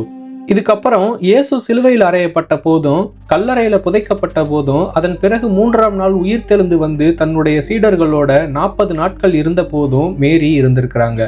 பிறகு இயேசு சொர்க்கத்துக்கு போனதுக்கு அப்புறம் இயேசுவை கடவுள்னு நம்ப தொடங்கிய ஆரம்ப கால மக்களோட இருந்திருக்கிறாங்க மேரி. இப்படி பைபிளின் பல்வேறு அதிகாரங்கள்ல உள்ள வசனங்கள்ல மேரி பற்றிய குறிப்புகள் இருக்கு. ஆனா அதே நேரத்துல இவங்க பற்றிய நிறைய கேள்விகளுக்கு பதில் தெரியல. இயேசுவின் தாயாரான மேரிக்கு இயேசுவை தவிர்த்து வேறு எத்தனை குழந்தைகள் இருந்தாங்க, அவங்க எவ்வளவு காலம் வாழ்ந்தாங்க, யாருடைய பராமரிப்புல வாழ்ந்தாங்க, அவங்க எங்க மரணம் அடைஞ்சாங்க, இப்படிப்பட்ட பல்வேறு கேள்விகளுக்கு தெளிவான பதில் இல்லை. கத்தோலிக்க மற்றும் பாரம்பரிய கிறிஸ்தவர்கள் மேரி கடைசி வரைக்கும் கன்னியாவே வாழ்ந்தாங்கன்னு சொல்றாங்க. அதனாலதான் கன்னி மேரி என்ற ஒரு சொல்லாடல் கூட பயன்படுத்தப்படுது. அதே நேரத்துல புராட்டஸ்டன்ட் பிரிவு கிறிஸ்தவர்கள் இயேசுவுக்கு பிறகு பல குழந்தைகளுக்கு மேரி தாயானாங்கன்னு குறிப்பிடுறாங்க. பிற்காலத்துல எழுதப்பட்ட பல குறிப்புகள் மேரி இயேசுவின் சீடரான ஜானுடைய பராமரிப்புல வாழ்ந்து பிறகு ஜெருசலம் அல்லது எபீசஸ் நகரத்துல மரணம் அடைஞ்சாங்கன்னு குறிப்பிடுது. ஆனா அதே நேரத்துல கத்தோலிக்க கிறிஸ்தவர்களோ மேரி சொர்க்கத்துக்கு அழைத்து செல்லப்பட்டாங்கன்னு குறிப்பிடுறாங்க. இப்படி இயேசுவின் தாயாரை பற்றிய பல கேள்விகள் இருந்தாலும் அந்த கேள்விகளுக்கு தெளிவான பதில் இல்லாம மர்மமாவே இருக்கு. ஆனா இயேசுவின் தாயாரான மேரியை விட அவருடைய தந்தையாரான ஜோசப் பற்றிய தகவல்கள் மேலும் மர்மமா இருக்கு. இயேசு பிறந்ததுல இருந்து அவருடைய 12வது வயது வரைக்கும் இயேசுவின் தந்தையான ஜோசப் அவரோட இருந்திருக்கிறாரு. இயேசு தன்னுடைய 12வது வயசுல தன்னுடைய பெற்றோர்களான மேரி மற்றும் ஜோசப் கூட சேர்ந்து ஜெருசலம் நகரத்துக்கு புனித யாத்திரை போன சம்பவம் நடந்தப்போ இயேசுவுடைய தந்தையான ஜோசப் அங்க இருந்திருக்கிறாருன்னு பைபிள்ல குறிப்பிடப்பட்டிருக்கு. ஆனா இதுக்கப்புறம் அவருக்கு என்ன நடந்துச்சு என்பது பற்றிய குறிப்புகள் இல்லை. இயேசுவின் வாழ்க்கையில அவருடைய 12வது வயசுல இருந்து 30வது வயதுக்கு இடைப்பட்ட இந்த 18 ஆண்டுகள்ல இயேசுவுடைய தந்தையான ஜோசப் மரணம் அடைஞ்சிருக்கலாம்னு நம்பப்படுது. ஒருவேளை அப்படி அவர் மரணம் அடைஞ்சிருந்தா அவர் எப்போ மரணம் அடைஞ்சாரு என்பது பற்றிய தெளிவான குறிப்புகள் இல்லை. ஒருவேளை அவர் மரணம் அடையாம இருந்திருந்தா பிறகு எதற்காக பிற்காலத்துல இயேசுவின் வாழ்க்கையில அவர் இல்லை என்ற கேள்விக்கு பதில் இல்லை. இயேசு சிலுவையில் அறையப்பட்டு இறக்கப் போகும் தருவாயில தன்னுடைய தாயாரான மேரிய பத்திரமா பார்த்துக்க சொல்லி தன்னுடைய சீடரான ஜான் கிட்ட கேட்டுக்கிட்டாரு. ஆனா அப்போ கூட இயேசு தன்னுடைய தந்தையை பற்றி குறிப்பிடவே இல்லை. இதன் மூலம் இயேசுவின் தந்தை ஏற்கனவே மரணம் அடைஞ்சிட்டாருன்னு தான் நம்ப தோணுது. இப்படி நமக்கு நல்லா பரிச்சயமான இயேசுவின் பெற்றோர்களான மேரி மற்றும் ஜோசப் ஆகியோரை பற்றிய கேள்விகளுக்கு பதில் தெரியாம இருக்கிற இதே நேரத்துல இயேசுவுக்கு வேறு சகோதரர்கள் மற்றும் சகோதரிகள் யாராவது இருந்தாங்களா என்ற கேள்வியும் முன்வைக்கப்படுது. இயேசுவின் சகோதரர்கள் மற்றும் சகோதரிகள் பற்றி பைபிள்ல குறிப்புகள் இருக்கு.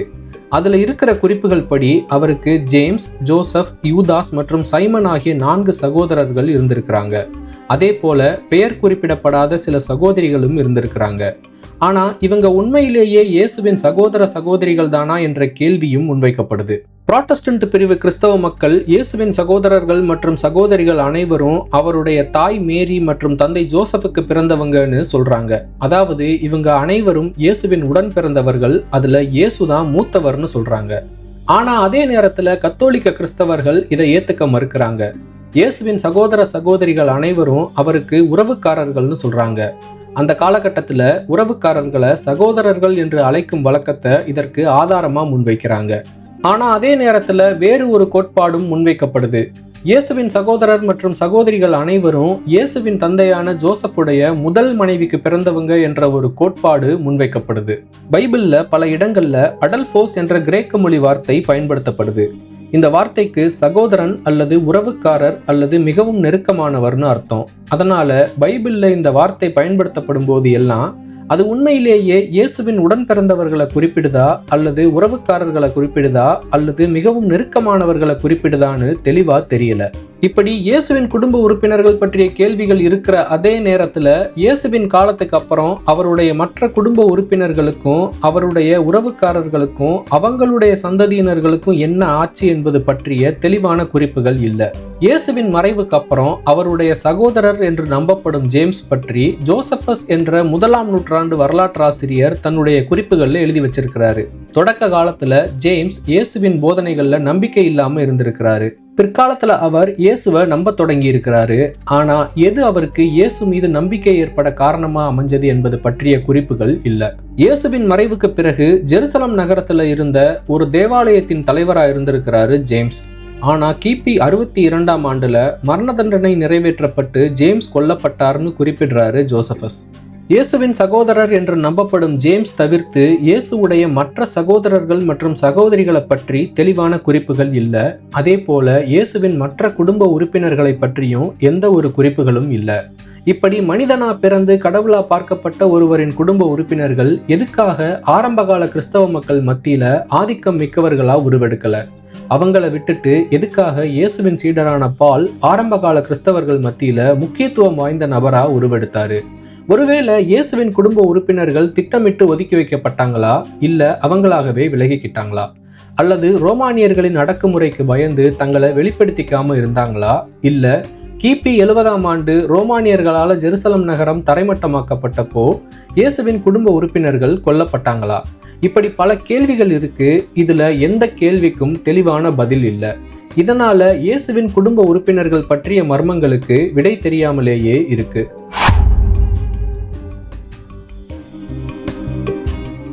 இயேசுவின் குடும்ப உறுப்பினர்கள் பற்றிய மர்மத்துக்கு விடை தெரியாம இருக்கிற அதே நேரத்துல இயேசுவுடைய தனிப்பட்ட வாழ்க்கை குறித்த ஒரு முக்கியமான கேள்வியும் முன்வைக்கப்படுது. இயேசுவின் தனிப்பட்ட குடும்ப வாழ்க்கையில அவர் திருமணமானவரா இல்லையா? இந்த கேள்வி ஒரு சில ஆண்டுகளுக்கு முன்னாடி மிகவும் பரபரப்பான ஒரு விவாத பொருளா பேசப்பட்டுச்சு. இந்த கேள்விக்கு பின்னால இருக்கிற மர்மத்தை பத்தி பார்க்கறதுக்கு முன்னாடி 2000 ஆண்டுகளுக்கு முன்னாடி வாழ்ந்த யூத மக்களின் வாழ்க்கை முறையை பற்றி கொஞ்சம் அலசி பார்க்கணும். 2000 ஆண்டுகளுக்கு முன்னாடி வாழ்ந்த யூத மக்களின் வாழ்க்கை முறையை பற்றி எபிரேய பைபிளான டோரா புத்தகத்திலையும் ஜோசபஸ் பிளாவியஸ் எழுதின வரலாற்று குறிப்புகள்லையும் யூத மக்களின் வாய்மொழி மற்றும் செவிவழி குறிப்புகளை தொகுத்து 3ஆம் நூற்றாண்டுல எழுதப்பட்ட மிஸ்னா என்ற புத்தகத்திலையும் ஜுடேயா மற்றும் கலிலேயா பகுதியில அகழ்வாய்வு மூலம் தோண்டி எடுக்கப்பட்ட யூத மக்களின் புதைப்படிமங்கள்ல இருந்தும் தெரிஞ்சுக்க முடியுது. 2000 ஆண்டுகளுக்கு முன்னாடி வாழ்ந்த யூத மக்களின் வாழ்க்கை முறையில திருமணம் என்பது ஒரு சடங்கா மட்டும் இல்லாம முக்கியமான மதம் சார்ந்த கடமையா இருந்திருக்கு. ஆதியாகமம் 1ஆம் அதிகாரம் 28வது வசனத்துல, பின்பு தேவன் அவர்களை நோக்கி, நீங்கள் பலுகிப் பெருகி பூமியை நிரப்பி அதை கீழ்ப்படுத்தி சமுத்திரத்தின் மச்சங்களையும் ஆகாயத்து பறவைகளையும் பூமியின் மேல் நடமாடுகிற சகல ஜீவ ஜந்துக்களையும் ஆண்டு கொள்ளுங்கள் என்று சொல்லி தேவன் அவர்களை ஆசீர்வதித்தார் அப்படின்னு எழுதப்பட்டிருக்கு. இதுல நீங்கள் பலுகிப் பெருகி பூமியை நிரப்பி எனப்படும் வாசகம் பூமியில வாழும் மனிதர்கள் இனப்பெருக்கம் செஞ்சு தங்களுடைய எண்ணிக்கையை பெருக்கணும்னு கடவுள் சொன்னதா அர்த்தமாகுது. அப்படின்னா யூத மக்கள் திருமணம் செஞ்சு குழந்தைகள் பெத்துக்கிறத கடவுளின் கட்டளையை நிறைவேற்றும் செயலா கருதுனாங்கன்னு தெளிவா தெரியுது. இதனால அவங்கள பொறுத்த வரைக்கும் திருமணம் என்பது கடவுள் நம்பிக்கை சார்ந்த ஒரு கடமையா இருந்திருக்கு. பெண்கள் 12ல இருந்து 16 வயசுக்குள்ளையும் ஆண்கள் 18ல இருந்து 30 வயசுக்குள்ளையும் திருமணம் செஞ்சிடுவாங்க. அதுலயும் குறிப்பா பெண்களுக்கு பருவ வயது வந்த உடனேயே திருமணம் செஞ்சு வச்சிடுவாங்க. ஆண்கள் தங்களுடைய பொருளாதார நிலைமை மேம்பட்டதுக்கு அப்புறம் திருமணம் செய்வதை வழக்கமா வச்சிருந்திருக்காங்க. பொதுவா 30 வயது அடைஞ்ச யூத ஆண்கள் அனைவருமே திருமணமானவர்களாத்தான் இருந்திருக்கிறாங்க. இயேசுவும் தன்னுடைய போதனைகளை தன்னுடைய 30வது வயதுல இருந்து தான் தொடங்கினாரு. அதுக்கு முன்னாடி 18 ஆண்டுகள் அவருடைய வாழ்க்கையில என்ன நடந்துச்சு, அவர் என்ன செஞ்சுக்கிட்டு இருந்தார் என்பது மர்மமாத்தான் இருக்கு. அதனால ஒருவேளை இந்த இடைப்பட்ட காலத்துல அவருக்கு திருமணம் நடந்திருக்கலாம் என்ற கோட்பாடு முன்வைக்கப்படுது. அதே நேரத்துல அந்த காலத்துல வாழ்ந்த தத்துவ ஞானிகளும் போதகர்களும் திருமணம் செஞ்சுக்காதவங்களா இருந்திருக்கிறாங்க.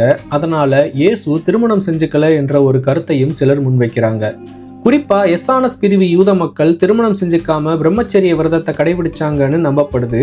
இயேசுவின் வாழ்க்கையில மறைக்கப்பட்ட இந்த 18 ஆண்டுகள்ல அவர் எஸ்ஸானஸ் பிரிவு யூத மக்களோட வாழ்ந்தார் என்ற ஒரு கோட்பாடு முன்வைக்கப்படுவதை நாம ஏற்கனவே பார்த்தோம். அதனால இயேசுவும் திருமணம் செஞ்சுக்காம ஒரு பிரம்மச்சாரியா தான் இருந்தார்னு உறுதியா சொல்றாங்க சில கோட்பாட்டாளர்கள். இயேசுவின் தனிப்பட்ட இல்லற வாழ்க்கை பற்றி பைபிள்ல ஏதாவது குறிப்புகள் இருக்கான்னு தேடி பார்த்தா அப்படி எந்த ஒரு குறிப்பும் இல்லை. அதாவது இயேசுவின் மனைவி பற்றியோ அல்லது குழந்தைகள் பற்றியோ அவருடைய திருமணம் பற்றியோ எந்த ஒரு குறிப்பும் இல்லை.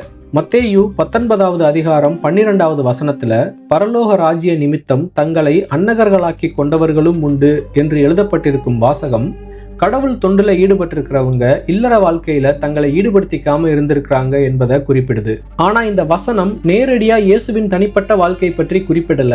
அந்த காலத்துல கடவுள் தொண்டில் ஈடுபட்டவர்களின் தனிப்பட்ட வாழ்க்கை முறை பற்றி பொதுப்படையா விவரிக்கிற ஒரு குறிப்பா இருக்கு. ஒருவேளை இது இயேசுவின் தனிப்பட்ட வாழ்க்கைக்கும் பொருந்தலாம்.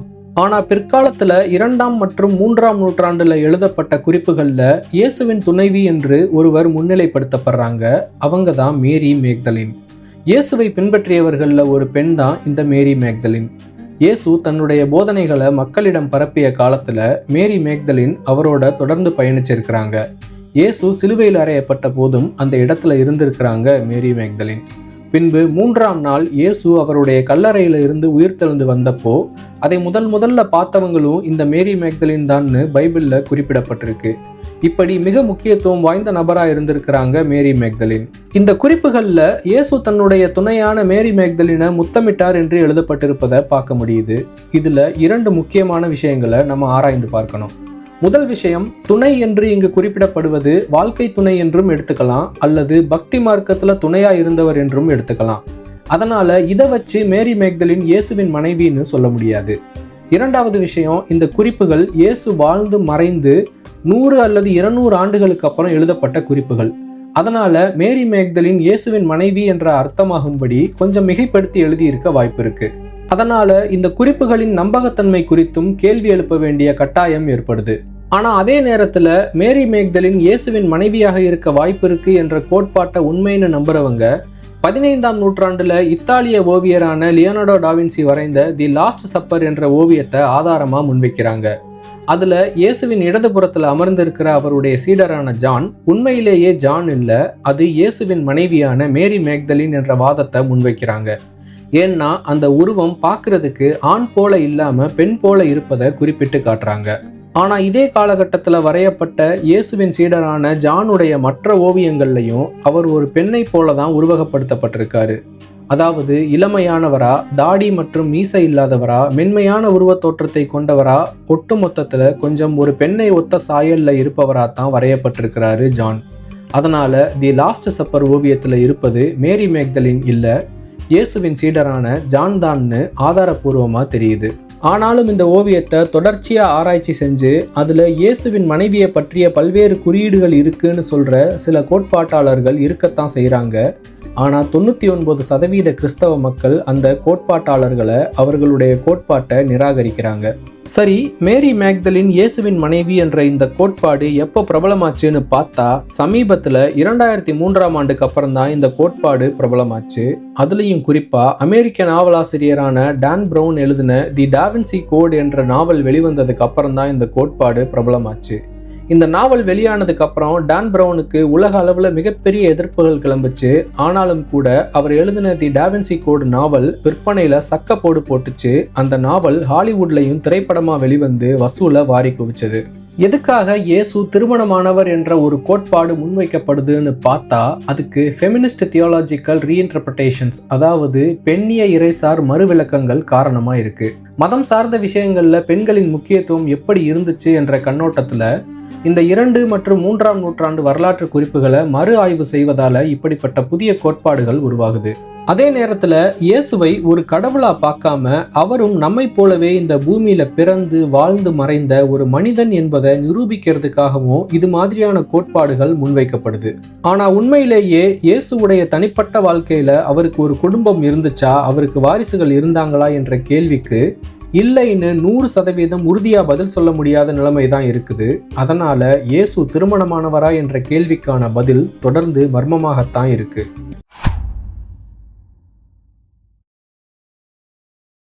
இயேசுவின் வாழ்க்கையில நடந்த மிக முக்கியத்துவம் வாய்ந்த சம்பவமா இருப்பது எதுன்னு கேட்டா அது அவர் உயிர்த்தெழுந்த சம்பவம். இயேசு ஒரு வெள்ளிக்கிழமை காலையில சிலுவையில் அறையப்பட்டு கொல்லப்படுறாரு. அதே நாள் மாலை அவருடைய உடல் ஒரு கல்லறையில அடக்கம் செய்யப்படுது. 3 நாள் கழிச்சு, அதாவது ஞாயிற்றுக்கிழமை, மேரி மேக்தலின் உட்பட சில பெண்கள் கல்லறைக்கு வந்து பார்த்தப்போ அந்த கல்லறை திறந்து கிடந்தது. உள்ளே வைக்கப்பட்டிருந்த இயேசுவுடைய உடல் மாயமாகி இருந்தது. இதுக்கப்புறம் சில நாட்கள் கழிச்சு இயேசு அவருடைய சீடர்கள் முன்பு தோன்றினார்னு அவருடைய சீடர்கள் மக்கள் மத்தியில சொன்னாங்க. அதுக்கப்புறம் தன்னுடைய சீடர்களோட 40 நாட்கள் இருந்ததுக்கு அப்புறம் இயேசு சொர்க்கத்துக்கு போயிட்டாரு. இப்படித்தான் இயேசு உயிர்த்தெழுந்த சம்பவம் நடந்ததுன்னு சொல்லப்படுது. ஆனா உண்மையிலேயே இப்படி ஒரு சம்பவம் நடந்ததா அல்லது இப்படி ஒரு சம்பவம் நடந்ததாக திட்டமிட்டு பரப்பப்பட்டதா என்ற கேள்வி முன்வைக்கப்படுது. அப்படி ஒருவேளை இது திட்டமிட்டு பரப்பப்பட்டிருந்தா அது எப்படி பரப்பப்பட்டிருக்கும், எதற்காக பரப்பப்பட்டிருக்கும், யார் இதை பரப்பியிருப்பாங்க என்ற பல கேள்விகள் இருக்கு. அதை சுற்றி பல்வேறு கோட்பாடுகளும் முன்வைக்கப்படுது. அப்படி முன்வைக்கப்படுற முதல் கோட்பாடு தான் ஹலூசினேஷன் தியரி. ஹலூசினேஷன் என்ற ஆங்கில வார்த்தைக்கு மாயத்தோற்றம்னு பொருள். குறிப்பா இந்த வகையான மாயத்தோற்றம் சில சூழ்நிலைகள்ல மனிதனுக்கு தோன்றக்கூடிய இல்லாத ஒரு காட்சியா இருக்கும். அரை மயக்கத்துல இருக்கும்போது, அதீத தூக்கத்துல இருக்கும்போது, அல்லது குடிமயக்கத்துல இருக்கும்போது, அல்லது அதிகமான பசி மற்றும் தாகம் ஏற்பட்டு உடல் மற்றும் மனது சோர்வடைந்து இருக்கும்போது, தொடர்ச்சியா பல நாட்கள் தூங்காம இருக்கும்போது சிலருக்கு இது மாதிரியான மாயத்தோற்றங்கள் ஏற்படும். மனித மூளையில ஏற்படும் சில மாற்றங்களால இது மாதிரியான மாயத்தோற்றங்கள் மனசுல தோன்றும். 3ஆம் நாள் இயேசுவின் கல்லறையை வந்து பார்த்தவங்களுக்கும் இது மாதிரியான ஒரு மாயத்தோற்றம் தான் தோன்றி இருக்கணும்னு சொல்லுது இந்த கோட்பாடு. இயேசு கொல்லப்பட்டதால அவருடைய சீடர்கள் அதீதமான துக்கத்துல இருந்திருக்கணும். தொடர்ந்து 3 நாட்களுக்கு சரியான உணவு இல்லாம தூக்கம் இல்லாம இருந்திருக்கணும். இதனால அவங்களுடைய மனதும் உடலும் சோர்வடைந்து இருக்கணும். அந்த சூழ்நிலையில அவருடைய சமாதிக்கு போன மேரி மேக்தலின் மற்றும் சில பெண்கள் இயேசுவின் சமாதி திறந்திருந்தது போன்றும் உள்ளே வைக்கப்பட்டிருந்த அவருடைய உடல் மாயமானது போன்றும் அவங்களுக்கு ஒரு மாயத்தோற்றம் தோன்றியிருக்கலாம். அதை மற்றவங்க கிட்டவும் வந்து மேரி மேக்தலின் சொன்னப்போ அவங்களும் அதை உண்மைன்னு நம்பி இருக்கலாம். இப்படித்தான் சொல்லுது இந்த ஹலூசினேஷன் தியரி. ஆனா இதில் ஏற்றுக்க முடியாத சில விஷயங்களும் இருக்கு. இப்படிப்பட்ட ஹல்லூசினேஷனால தெரியக்கூடிய மாய தோற்றங்கள் ஒவ்வொருவருக்கும் வேறுபடும். ஒரே மாதிரியான காட்சி அனைவருக்கும் தெரியாது. அப்படி இருக்கும்போது எப்படி அனைவருக்கும் ஒரே மாதிரி கல்லறை திறக்கப்பட்டு இயேசுவின் உடல் மாயமானது போன்ற ஒரே காட்சி தெரிஞ்சிருக்கும்? அப்படியே ஒருவேளை மேரி மேக்தலினுக்கு மட்டும் இப்படி ஒரு காட்சி தெரிஞ்சு அதை மற்றவங்க கிட்ட அவங்க சொல்லி அதனால அவங்களும் அதை நம்பி இருந்தா உண்மையிலேயே இயேசுவின் உடல் எப்படி மாயமாச்சு? இப்படிப்பட்ட கேள்விகள் ஹலூசினேஷன் தியரிக்கு எதிராக இருக்கு. அடுத்ததா இயேசுவின் உடல் திருடப்பட்டிருக்கலாம் என்ற ஒரு கோட்பாடு முன்வைக்கப்படுது. அதாவது இயேசுவின் உடல் சமாதியில வைக்கப்பட்டதுக்கு அப்புறம் அவருடைய சீடர்கள் யாருக்கும் தெரியாம திரும்பி வந்து அவருடைய உடலை திருடிட்டு போய் வேற இடத்துல வச்சிருக்கலாம் என்ற ஒரு கோட்பாடு முன்வைக்கப்படுது. ஆனா இப்படி நடந்திருப்பதற்கான வாய்ப்புகள் குறைவு. ஏன்னா இயேசு கொல்லப்பட்டதுக்கு அப்புறம் அவருடைய சீடர்கள் பயத்தின் காரணமா பல்வேறு இடங்கள்ல பதுங்கி இருந்தாங்க. அப்படி பயத்துல இருந்தவங்க தைரியமா வந்து அவருடைய உடலை திருடி கொண்டு போயிருப்பதற்கான வாய்ப்பு மிகவும் குறைவு. அப்படியே அவங்க திருட நினைச்சாலும் கூட இயேசுவுடைய கல்லறைக்கு வெளியே காவலுக்கு நின்றிருந்த ரோமானிய வீரர்களை மீறி இயேசுவின் உடலை திருடுவது முடியாத காரியம். அதனால இந்த கோட்பாடும் ஏற்றுக்கொள்ள முடியாத கோட்பாடா தான் இருக்கு. மூன்றாவதா முன்வைக்கப்படுற ஒரு கோட்பாடு சிலுவையில் அறையப்பட்ட இயேசு உண்மையில சாகவே இல்லைன்னு சொல்லுது. அதாவது சிலுவையில் அறையப்பட்டதுக்கு அப்புறம் கொஞ்ச நேரத்துல இயேசு மயக்க நிலைக்கு போயிட்டாருனோ, அவர் இறந்துட்டதா தவறா நினைச்சு அவருடைய உடலை கொண்டு போய் கல்லறையில வச்சுட்டாங்கன்னோ, பிறகு மயக்கம் தெளிஞ்சதுக்கு அப்புறம் அவர் அந்த கல்லறையிலிருந்து வெளியேறிட்டார்னு சொல்லுது இந்த கோட்பாடு. ஆனா இந்த கோட்பாட்டையும் ஏத்துக்க முடியல. அதுக்கு சில காரணங்களும் சொல்லப்படுது. ரோமானிய வீரர்கள் தண்டனையை நிறைவேற்றுவதில் கண்டிப்பாக கோட்டை விட மாட்டாங்க. இயேசு உயிர் பிழைக்க கூடாத வகையில தான் அவரை சிலுவையில் அறைஞ்சிருப்பாங்க. சிலுவையில் தொங்கிக்கிட்டு இருந்த இயேசு இறந்துட்டார் என்பதை உறுதி செய்யறதுக்காக அவருடைய உடல்ல ஈட்டியால குத்தி பார்க்கப்பட்டது. ஈட்டியால குத்தப்பட்ட காயம் இயேசுவின் உடல்ல இருந்ததை அவருடைய சீடரான ஜான் உறுதிப்படுத்துகிற குறிப்புகள் பைபிள்ல இருக்கு. அதோட சிலுவையில் அறையப்படுவதற்கு முன்பு இயேசுவை கடுமையாக அடித்து காயப்படுத்தி இருக்காங்க. அப்படி அடித்து காயப்படுத்தி அதன் பிறகு சிலுவையில் அறையப்பட்ட இயேசு நிச்சயமா உயிர் பிழைச்சிருக்க வாய்ப்பில்லை. அதையும் மீறி அவர் சாகாம இருந்திருந்தா அவரை காப்பாத்துறதுக்கு நிச்சயமா இப்போ இருப்பது போன்ற நவீன மருத்துவ உதவிகள் தேவைப்பட்டிருக்கும். ஆனா அத்தகைய மருத்துவ வசதி அந்த காலத்துல இல்லை. இதனால இந்த கோட்பாடும் ஏத்துக்க முடியாத ஒன்னா தான் இருக்கு. இதற்கடுத்து ஒரு கோட்பாடு என்ன சொல்லுதுன்னா, மேரி மேக்தலின் இயேசுவின் கல்லறைக்கு போறதுக்கு பதிலா தவறுதலா வேறு ஒருவருடைய கல்லறைக்கு போயிருக்கலாம். அப்படி அவங்க தவறுதலா போன கல்லறை காலியா இருந்ததால இயேசுவின் உடல் காணலன்னு அவங்க நினைச்சிருக்கலாம். அதை மற்றவங்க கிட்ட வந்து அவங்க சொல்லியிருக்கலாம்னு சொல்லுது இந்த கோட்பாடு. ஆனா இதை முழுமையா ஏத்துக்க முடியாது.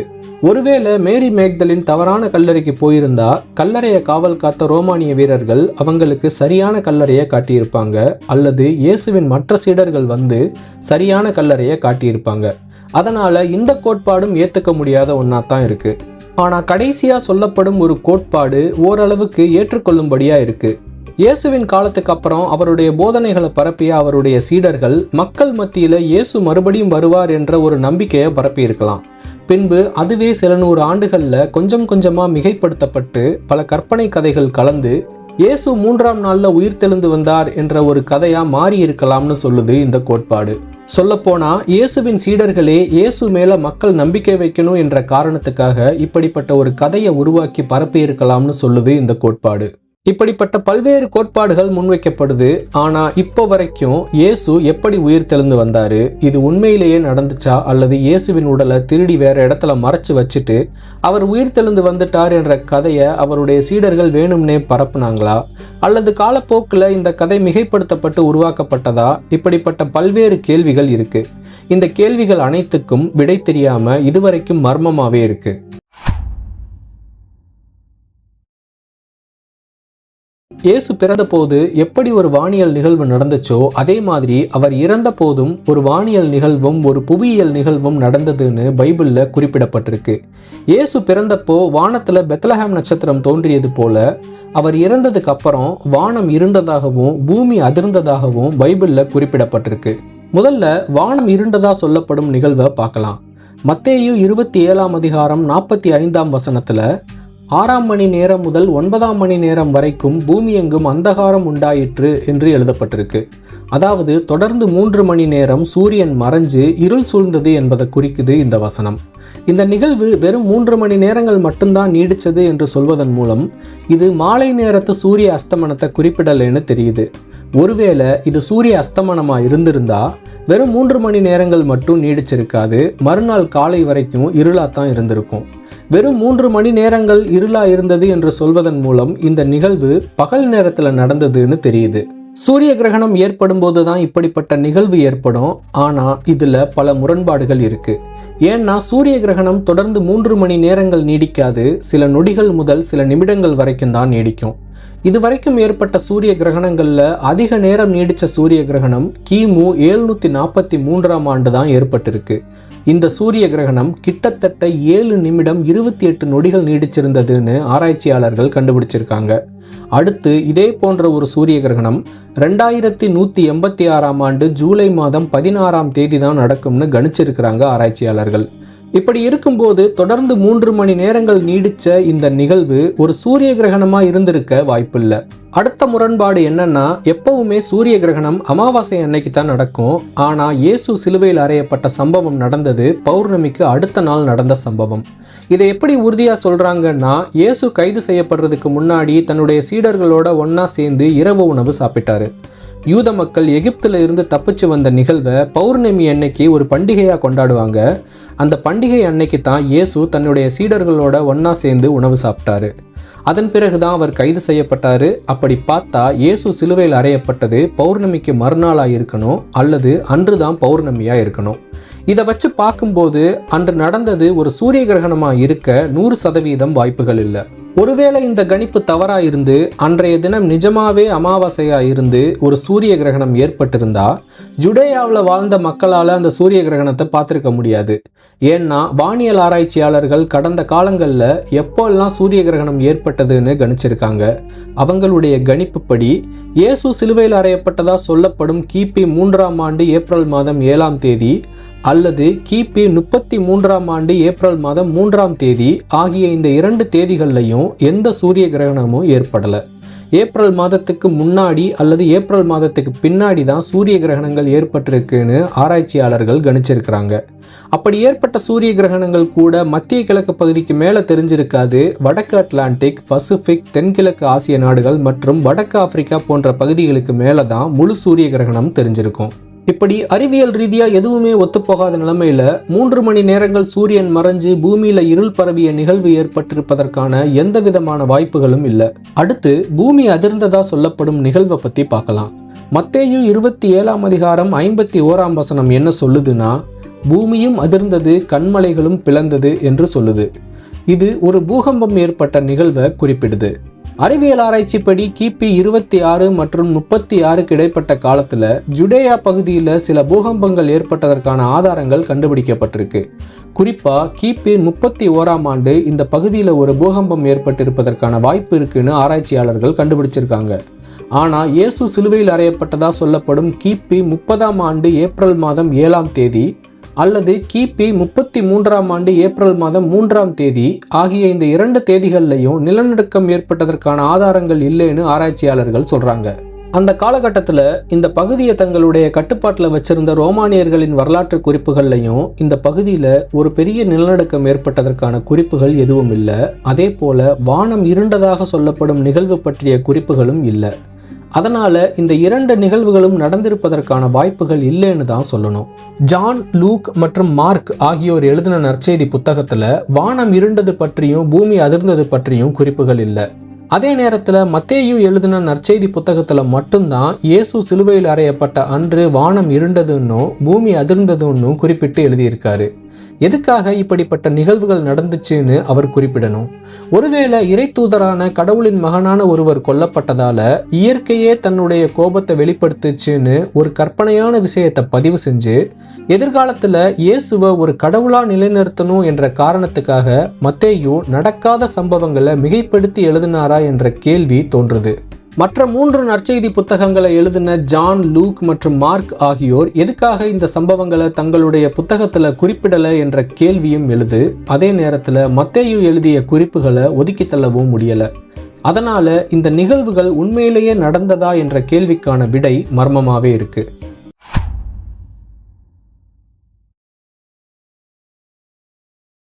இயேசுவின் மொத்த வரலாறுமே கேள்விக்குள்ளாக்கப்படும் ஒன்றாவே இருக்கு.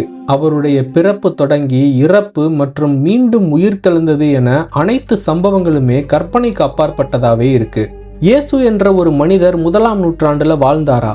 இந்த கேள்விக்கான பதில் ஆமா. நாசரேத்துல இயேசு என்ற ஒரு மனிதர் வாழ்ந்தாரு. அவர் ஒரு யூத மதத்தை பின்பற்றிய மனிதராக இருந்திருக்கிறாரு. மக்களுக்கு கடவுள் பற்றிய பல போதனைகளை செஞ்சிருக்கிறாரு. கிபி 33ஆம் ஆண்டு ரோமானியர்களால் சிலுவையில் அறையப்பட்டு கொல்லப்பட்டிருக்கிறாரு. இதையெல்லாம் மதவாதிகள் மட்டுமில்லாம வரலாற்று ஆய்வாளர்களும் ஏத்துக்கிறாங்க. ஏன்னா அதற்கு பல ஆதாரங்களும் வரலாற்று குறிப்புகளும் இருக்கு. இயேசுவுக்கு யோவான் ஞானஸ்நானம் செய்து வைத்த சம்பவம், இயேசு கடவுளின் சாம்ராஜ்யத்தை பற்றி பிரச்சாரம் செய்தது, அவருக்கு சீடர்கள் இருந்தது, நோய்வாய்ப்பட்ட மக்களை அவர் சரி செஞ்சது, ஜெருசலம் நகரத்தில் அவர் சர்ச்சைகளை ஏற்படுத்தியது போன்ற சம்பவங்கள் இயேசுவின் வாழ்க்கையில நடந்திருக்க வாய்ப்பு இருக்குன்னு பல அறிஞர்கள் ஏத்துக்கிறாங்க.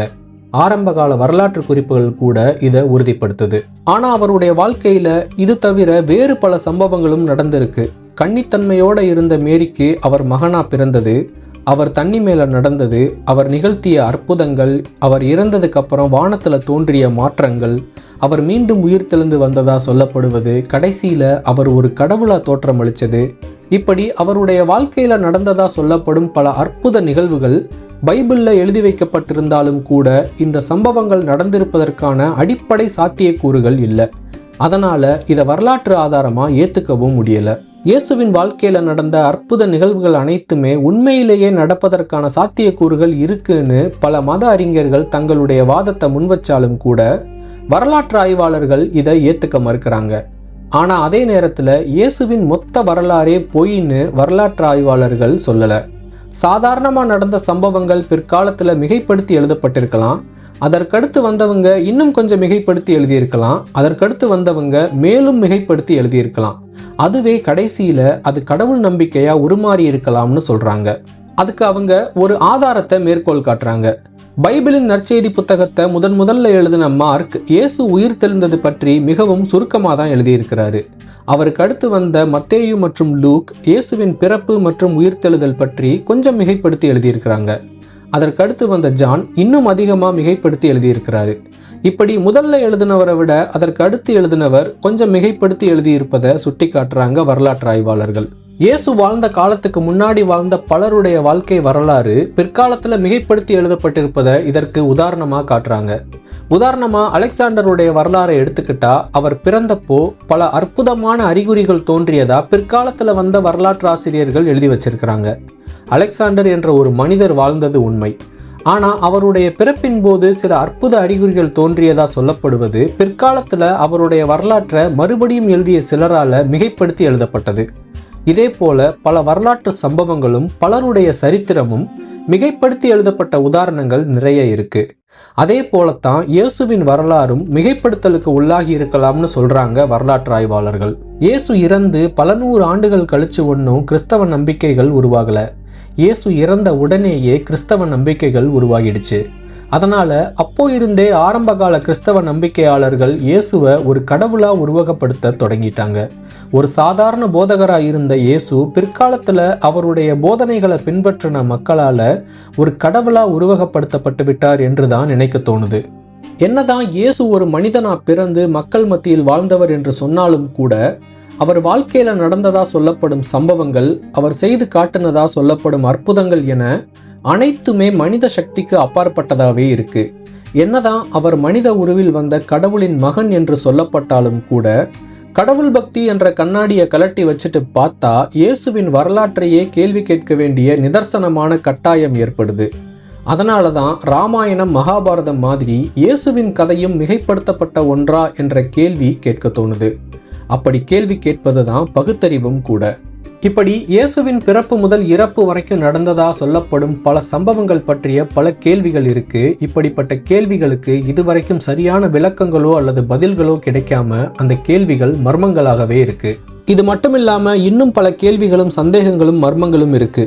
உதாரணமா இயேசு சம்பந்தப்பட்ட மற்றும் அவர் பயன்படுத்தியதா சொல்லப்படும் பொருட்கள் என பல பொருட்கள் இருக்கு. அதுல சில பொருட்கள் இன்னும் பாதுகாக்கப்படுவதாகவும் சொல்லப்படுது. அந்த பொருட்கள் எந்த அளவுக்கு உண்மையானது, நம்பகத்தன்மை வாய்ந்ததுன்னு தெரியல. ஆனாலும் கிறிஸ்தவ நம்பிக்கை கொண்டவர்கள் அந்த பொருட்களை பொக்கிஷமா வச்சு பாதுகாத்து வழிபடுறாங்க. தேவைப்பட்டா அந்த பொருட்களை பத்தி வேற ஒரு தனி வீடியோல பார்க்கலாம். 4 பாகங்களா நான் பதிவு செஞ்ச இந்த வீடியோக்கள் மூலம் உங்களுக்கு இயேசு மற்றும் கிறிஸ்தவ மதம் குறித்த பல மர்மங்களை பத்தி சொல்லியிருக்கேன். அதனால உங்களுக்கு பல கேள்விகள் உருவாகி இருக்கலாம், சில தெளிவுகளும் ஏற்பட்டிருக்கலாம். இதுல நிச்சயமா உங்களுக்கு நிறைய மாற்று கருத்துகள் கூட இருக்கலாம். உங்களுடைய மாற்று கருத்துக்களை மறக்காம கமெண்ட் பாக்ஸ்ல பதிவு செய்யுங்க. இந்த வீடியோ உங்களுக்கு பிடிச்சிருந்தா லைக் பண்ணுங்க. உங்களுடைய நண்பர்கள் மற்றும் உறவினர்களுக்கு இந்த வீடியோவை ஷேர் பண்ணுங்க. உங்களுடைய கருத்துக்களை மறக்காம கமெண்ட் பண்ணுங்க. நம்ம தமிழ் ஸ்டோரி பிளாக்ஸ் சேனலுக்கு நீங்க இது வரைக்கும் சப்ஸ்கிரைப் பண்ணலைன்னா மறக்காம சப்ஸ்கிரைப் பண்ணுங்க. பக்கத்துல இருக்கிற பெல் பட்டனையும் அழுத்திக்கோங்க. அடுத்து இது மாதிரியான வேற ஒரு வீடியோல உங்களை நான் சந்திக்கிறேன். அது வரைக்கும் நன்றி, வணக்கம்.